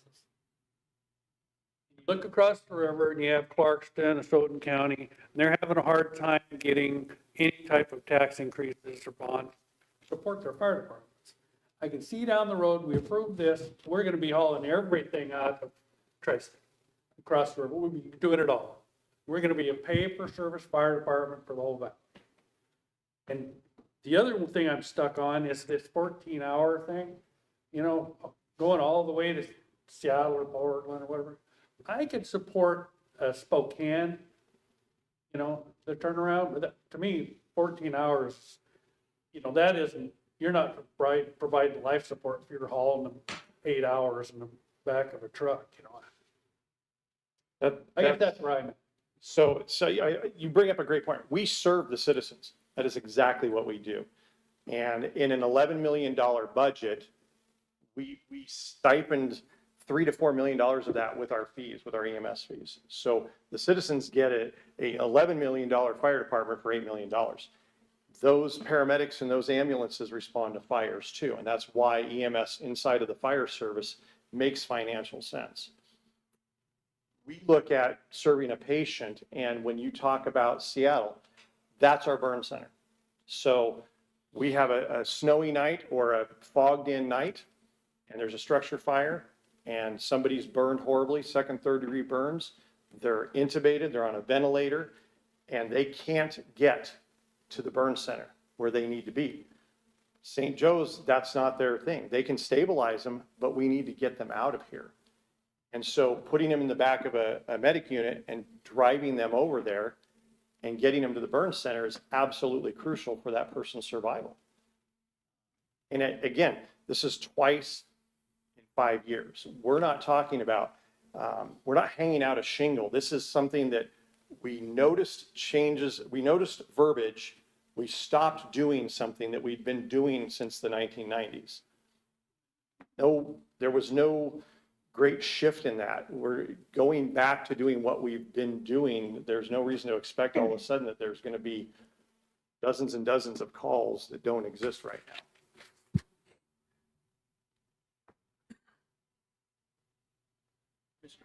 Mr. Mayor, could I add a couple comments? Please, Ed. So, great point though that you made in terms of, is that the right answer to have somebody in an ambulance?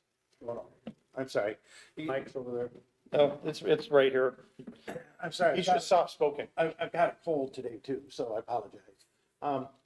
Great point though, great question about, going all the way to Spokane. What I guess I want to reinforce is that the physician who is treating that patient evaluates all of that and makes a decision that the best thing for that patient would be to be transported to Seattle or wherever they're going, if it's an emergency situation. If it's a non-emergent situation and it's snowing and that, then, we may have a little more time.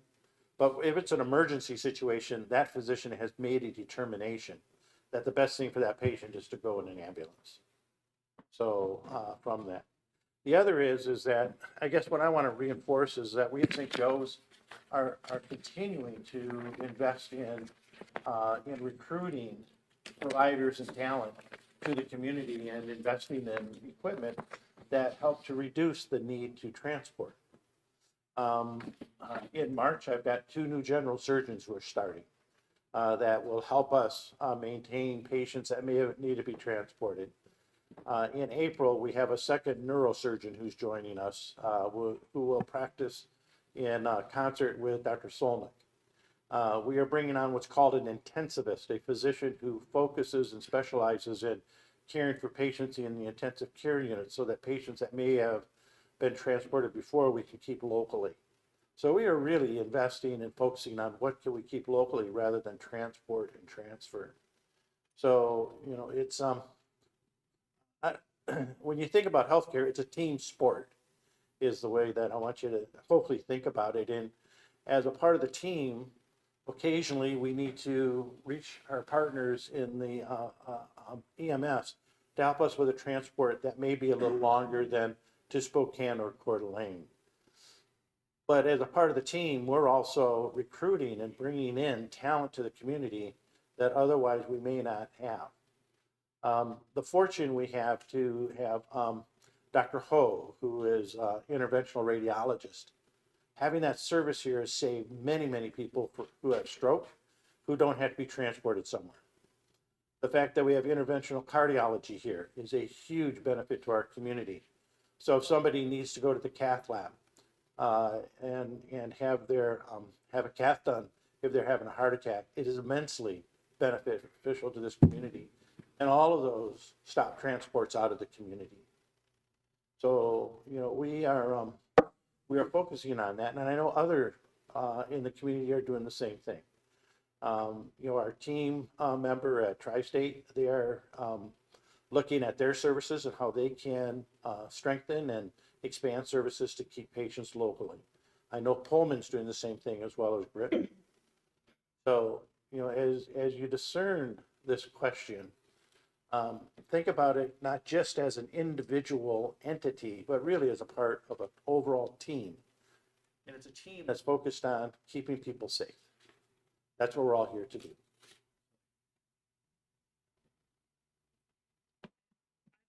Am I able to say something? Dave, no. Who are you speaking for? Jennifer is one of our MSAB. She represents the private healthcare community as an MSAB member. Okay, please.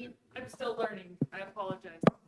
I just wanted to offer, I've been on MSAB, I think I'm going on like 8 or 9 years, and I have served proudly on this board while working in different parts of the community.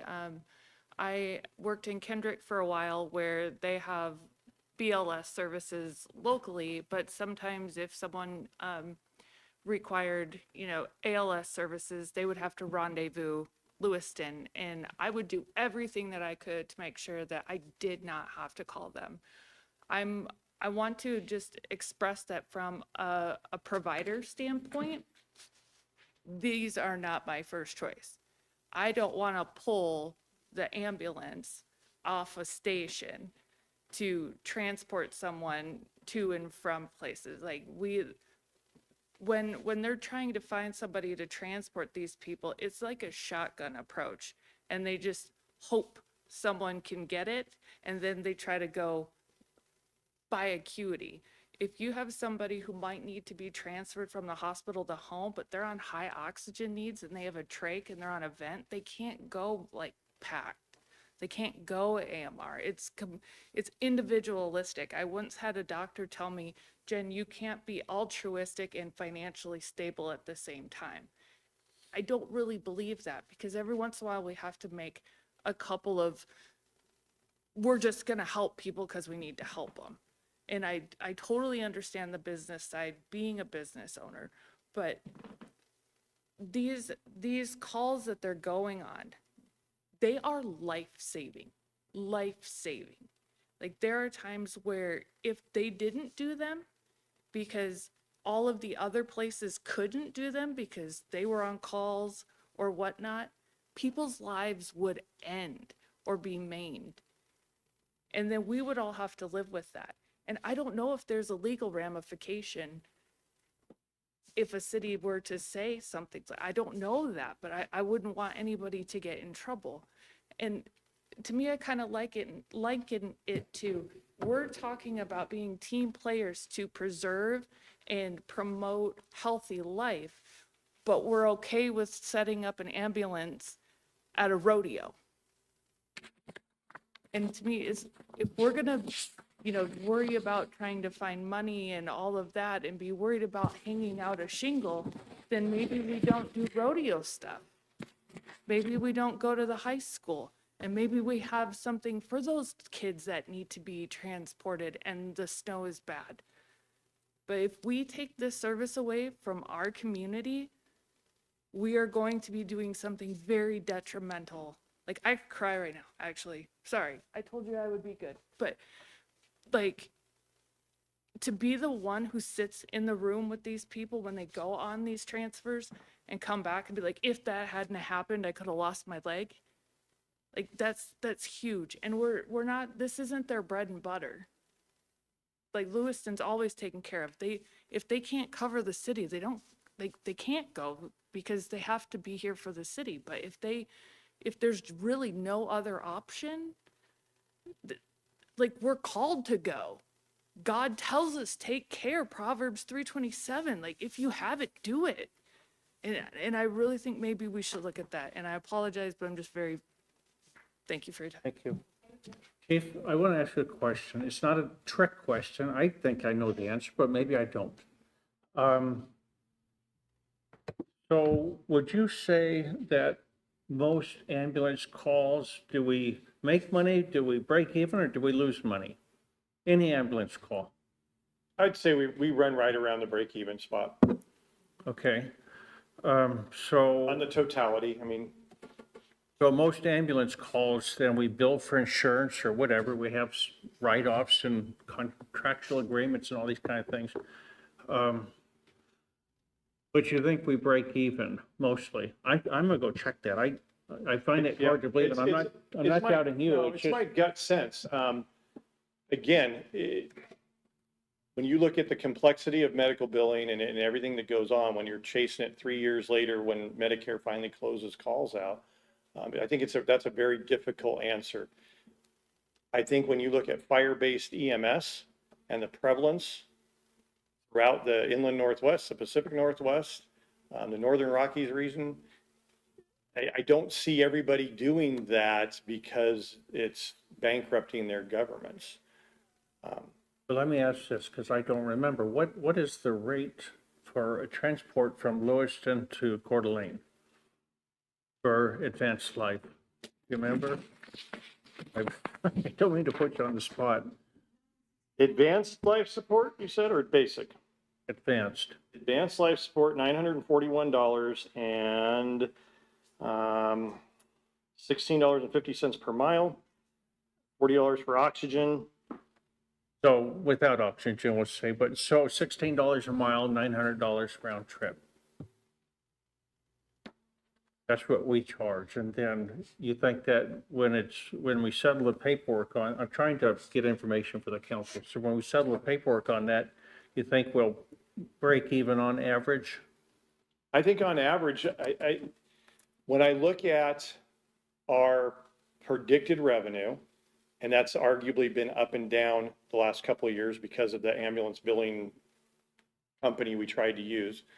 I think that our numbers hold out and we're offsetting, $3 to $4 million worth of our expenses with that revenue. I don't have the perfect answer for you. My gut sense is we're at that break-even mark and we kind of up and down. You had me run the numbers on the Chehalis call. If we got paid 100% for that call, we're going to make a lot of money on that call. For what it cost us, our overhead, we're making an additional $2,000 to $3,000. Now, do I think we're going to get paid 100% on what we build? It depends. It really just depends. Like I said, some insurance providers pay it all. Some pay squat diddle. That's where we're trying to shore some of that up with lifelike contracts and things like that. But Yeah. I wish I had a better answer for you. I think that. That's okay. Yeah, we've got room to grow. Counselor Wright, Counselor Forsman, she's been with us on MSAB the last couple of years. We've talked about this. We've got room to grow in making our pre-hospital medical care system better for our community. And doing it, thinking outside the box and looking at some alternative delivery methods and so forth. But if tomorrow we said, okay, we're not going to do this, if you remember back when I talked about the 1710, NFPA 1710 response standards, that the way that we get enough people on scene is we don't have 4-person engines, we have 3-person engines, 2-person medic units. But when we get everybody on scene, we have enough of the teams to get those initial tasks done that the standard says that we need to get done and that our ISO rating is based on. We do a hybrid, and that hybrid, you know, if EMS went away tomorrow, you either lay off those 6 paramedics that are, or those 6 EMT and paramedics that are on duty on medic units every day, or you put them on the fire engines to keep our fire safety standard, but we've lost the revenue. And now we're going to be going back to our taxpayers looking for $3-4 million. So Chief, let me ask our city attorney a question then, because I want to make sure that we're all understanding our responsibility, liability, legal constraints we may be operating under. And so, Jennifer, if I could ask you, I'm going to presume that based on what Chief Reitmeyer said, that some of the transports probably break even, some make money, some lose money. Where we end up at the end, I mean, I don't know, and we struggle with that sometimes. And so when we do these transports, is it important that every one of these show a profit? What I mean by that is that we're not giving away our services or donating money to someone we shouldn't. So is that kind of give enough information, or can you help me? What am I trying to ask? Mayor, Jennifer Tangano, City Attorney. So generally speaking, anytime the city uses its resources, one of the things that I typically point out as city attorney advocating for the city's interests is there's an Idaho constitutional provision. It's Article 8, Section 4, which prohibits cities from extending its credit or pledging its credit for private corporations. And, you know, one of the things is that Idaho has one of the strictest public funds restrictions. And so in Idaho, a city cannot use its resources for the benefit of a private corporation. And one of the biggest concerns would be, who are we benefiting at this point? Are we benefiting the private hospitals who are private corporations? Even if they were non-profit hospitals, they would still be private corporations in the eyes of the Idaho Constitution. And so are we providing them the benefit, or are we providing the benefit to the patients? These are purely policy considerations for the city council to consider.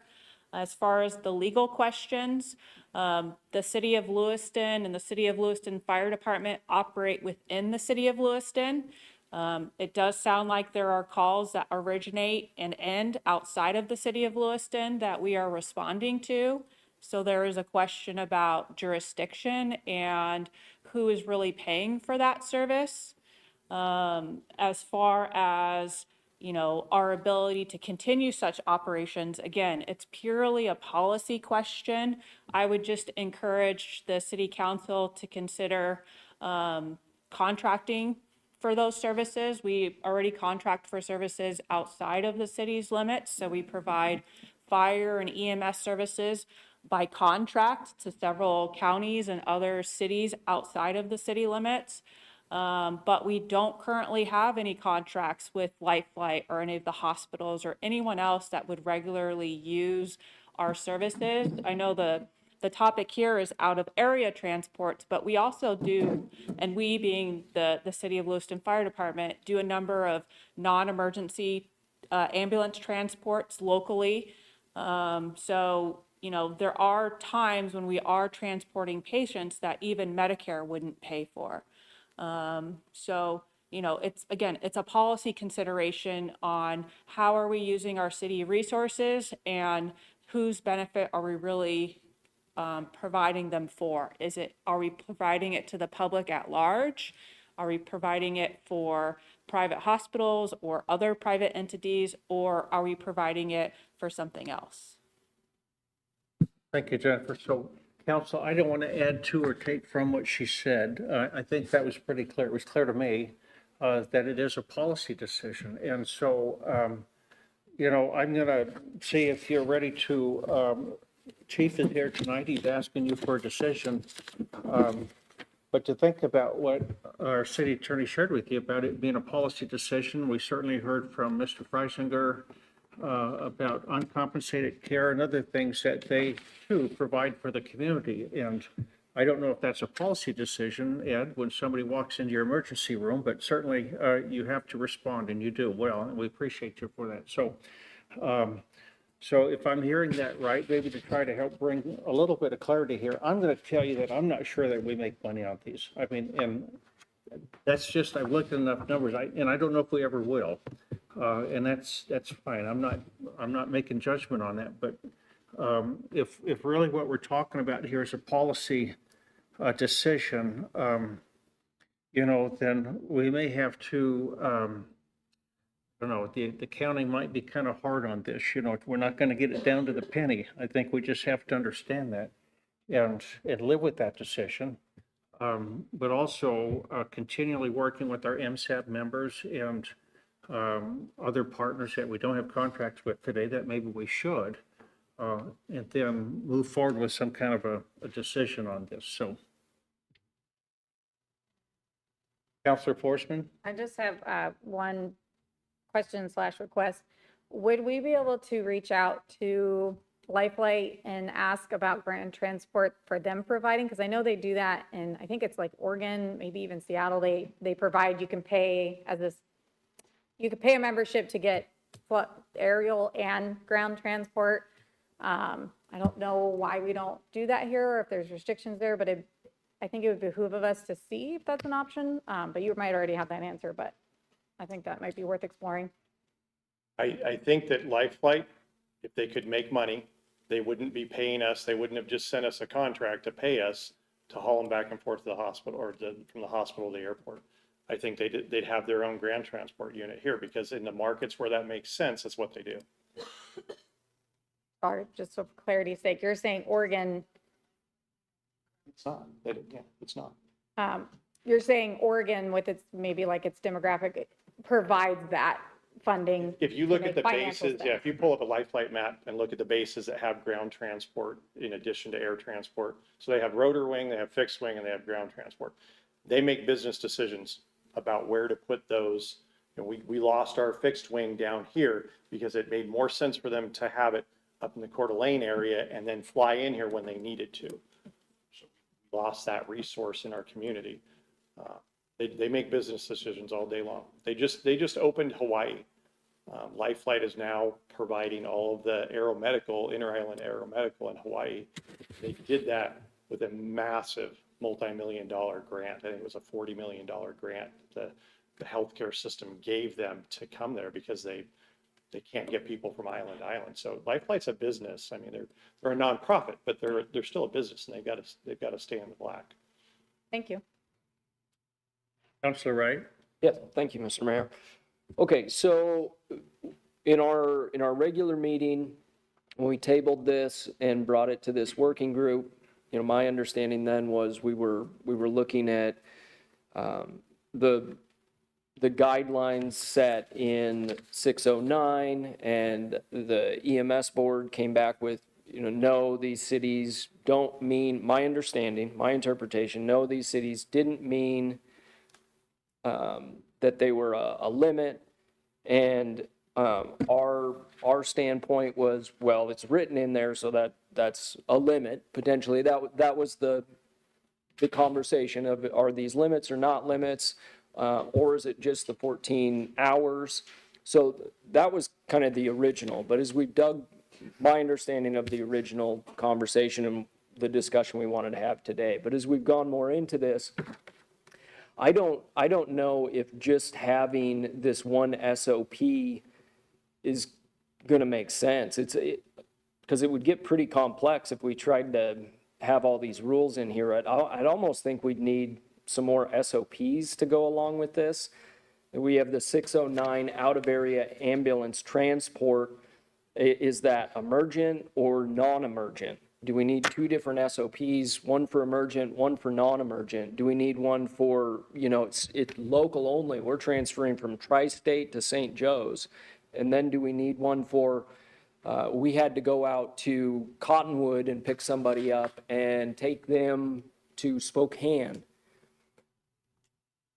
Does that kind of make sense? Like, That's a call that wouldn't happen. oh, okay, that wouldn't happen. So we don't get a call where we have to go We out of originate town. here in the valley and we take people other places. Now, when I say in the valley, in our contract service areas. So yes, we might take somebody from Uniontown to Gritman. But Uniontown's in Okay. our contract area and we're taking them to their local hospital for them because that's where their care provider is.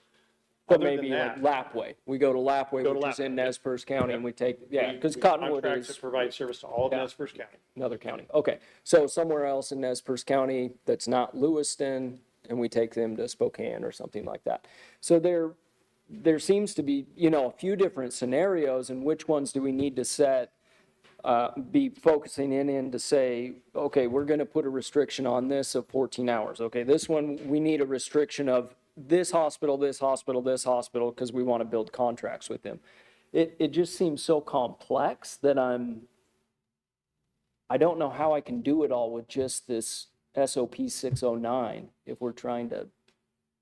So Counselor, if I can jump in there, this is a Lewiston Fire Department SOP that Chief Reitmeyer drafts and sends to the mayor's office for review and approval. And I don't think that we would need an SOP for all of those different situations. At some point, we have to kind of let the fire department make those decisions for us, but they do get reviewed by the mayor's office. And I'm losing my train of thought, but, which I do a lot. I think if you will, while you're thinking about that, two things I'd like to clarify. One is, in the letter, it said Eastern Montana. It should have said Western Montana. It's Missoula. It's not any place else in Montana. And the other thing, I think, if you would consider, if you're giving a list and you're intending that list to be prescriptive, you would list Cottonwood and Grangeville and ignore Winchester and Craigmont. So you're literally driving by those other communities. I think that that's, to me, some of the strongest evidence, besides the fact there was a 14-hour guideline, is that this was never intended to be prescriptive to those locations only. And I think that what I do as a fire chief, I give leaders intent. I don't tell a firefighter which hose to grab, which tool to use to force a door. That's their job. They're supposed to know their job and do their job. And I think that that's where, when the attorney says it's a policy decision, is we need a policy from you that's guiding. You're either saying do or don't provide this service. I would say the SOP part, how we do it, decision-making processes, that we leave that to the MSAB board that has this wide variety of medical specialties and representing, and the people that have the professional experience in the fire department to work out those details down to the policy level. And I think or down to the SOP, the actual task level and procedure level. And I, even at my level, I'm gonna advocate that we let the battalion chief that takes the phone call with all of the information have the authority. Because when you look at the flow sheet from the hospitals, the second thing on there is attending provider determines type of transport needed. So that's a doctor making that decision. I don't second guess that decision of what, I don't say, hey, you could probably move a bed around in your hospital and keep that person there. We trust those people to make those decisions. So I think that if maybe I've done enough talking here, the mayor's back on his thing. I did. Did I carry you? I did 2 All minutes right. ago. I was looking at the clock. No, just kidding. So this is passed by ordinance. The city council passes this, but then by resolution, when we adopt our fees every year, in that resolution, that massive resolution, it lists all of these fees out. And in that fee schedule, it specifically said between here and here, which did not include some of these other towns. And so this is why it is coming back before you, because I try to be a rule follower. And so if it says that, then I say, chief, that's what it says. Or if the code says this, then that's what we're going to do. And if you want to change it, you need to come back to the council and they need to provide direction on that. So that's what brought us here. And then we got into some of these other discussions, about costs and everything. And that's going to be a tough one for me. I'll admit that. But, our city attorney said this is really a policy discussion, a policy decision. And counselors, I'm going to say that's where we're at right now. If we're going to make money or not make money, I don't know. We can do some more work on that.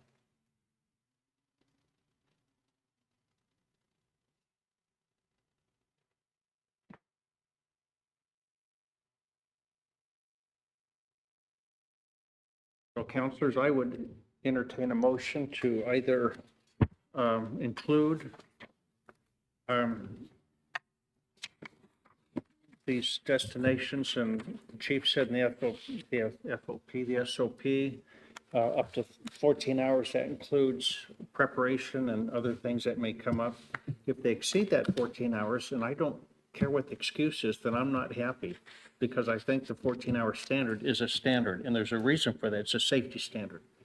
So I don't expect that part to change, but if the council wants to make a motion to change the language in that, in the ordinance, basically, the resolution sets the fees, but if your intent is to include these other destinations within a 14-hour service time, then a motion would be appropriate. If you do not want to do that, then it will stay as it is today.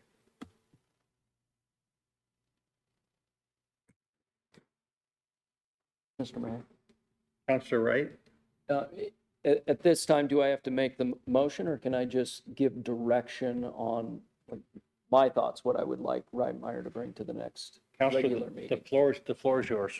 Okay, so I would just, a recommendation at the next regular meeting, bring forth the language to be on the agenda for us to vote on a motion to remove the references to the city, and the guideline is the 14 hours.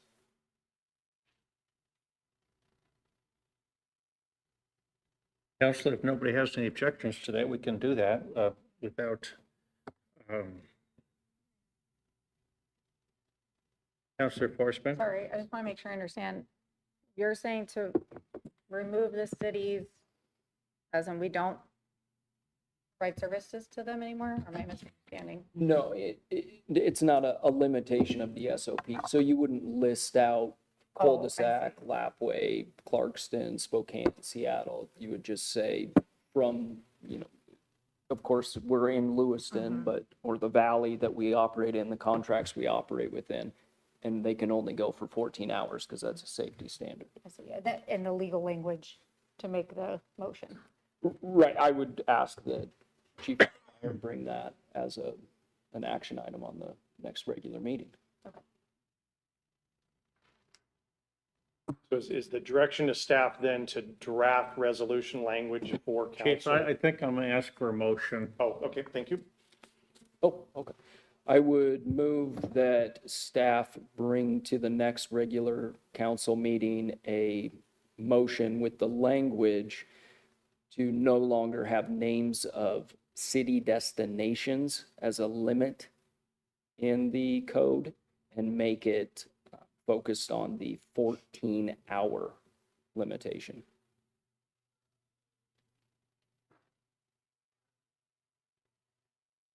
You're going to have to speak up, Councilor, so folks can. That was a motion, right? Second? I'll second that. So it's been moved by Councilor Wright, second by Councilor Forsman, to direct staff to draft language for out-of-area transports minus the destinations. They don't want the destinations in there, but put some kind of controlling language in there that says that the transport has to be completed within a 14-hour period. And I think, Chief, if I understand that, the purpose for that is to provide some level of safety for our firefighters. I was not around when the 14 hours was established. It aligns with what we use in the wildland world of 14 hours of driving is considered to be a human being's maximum safe time to be driving. And, you know, it's not 14 hours straight. It's, you get there, there's a turnaround, they eat a meal and they They, come back. they would complete the transport in 14 hours. Thank you, Chief. Okay, is there discussion?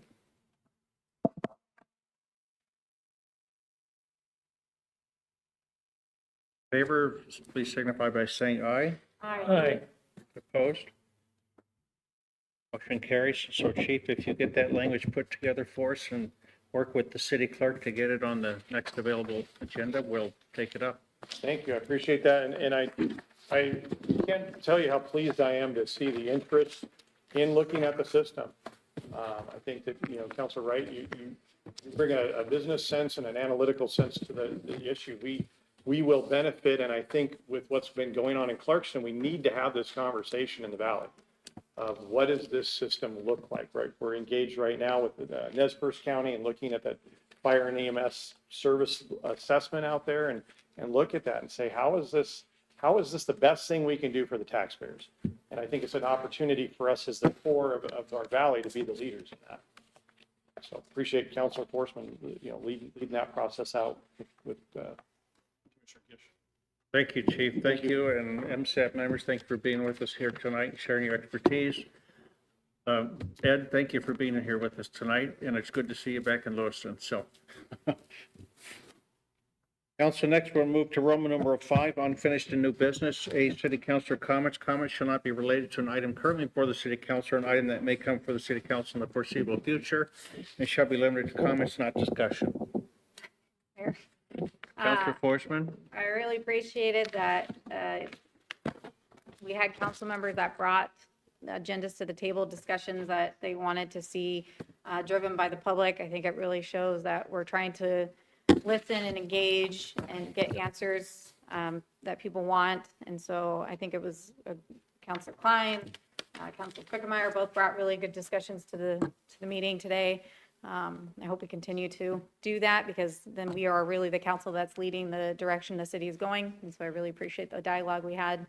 As well as we have some new counselors on the council that I think would benefit from Police Academy, Citizens Police Academy. I'm sure you could reach out to Chief Cusick to get involved in that. It was a really good eye-opening experience of what their day-to-day is like and how they make decisions, as well as the, I don't know if it's citizen fire training, probably not the word, I can't remember, but you basically get to go step in the shoes of a fireman for the day. And they put on the gear and you get to go in the safe building that's on fire and really get to experience what their day-to-day life's like. So I really encourage counselors, if you're able to, volunteer in that. And it really gives you an eye-opening experience and I believe helps make you when you're making decisions. Thank you, Councilor. Other Councilor comments, further comments? No. Okay, city boards and commission liaison updates. Do we have any? Thank you, Commissioner Shin. Councilor Wright? Thank you. I had my first meeting with the Cemetery and Urban Forestry Commission, and it was a great meeting. On the active agenda, we talked about the columbarium project updates, and I can tell you that whole commission was overjoyed with us voting on that columbarium and getting them the funding and allow them to get going. And the director is just moving like crazy to get it done. So they've already got the concrete down. I mean, it's great. It's great progress. And also the application for Tree City USA is pending currently. That could be different today, but during the meeting it was pending. Just some other discussion during the meeting. We talked about tree tracking, and the city uses Cardiograph, which I think they likened it to, but at least I liken it to the GIS that we have, and I think it might be a branch of that. And they have all kinds of capabilities with this tool to track, what kind of tree, when was it planted, what's the risk assessment on it, and they're learning more about it every day and getting better use out of it all the time. So it was a great meeting and a lot of insight. Thank you, Councilor.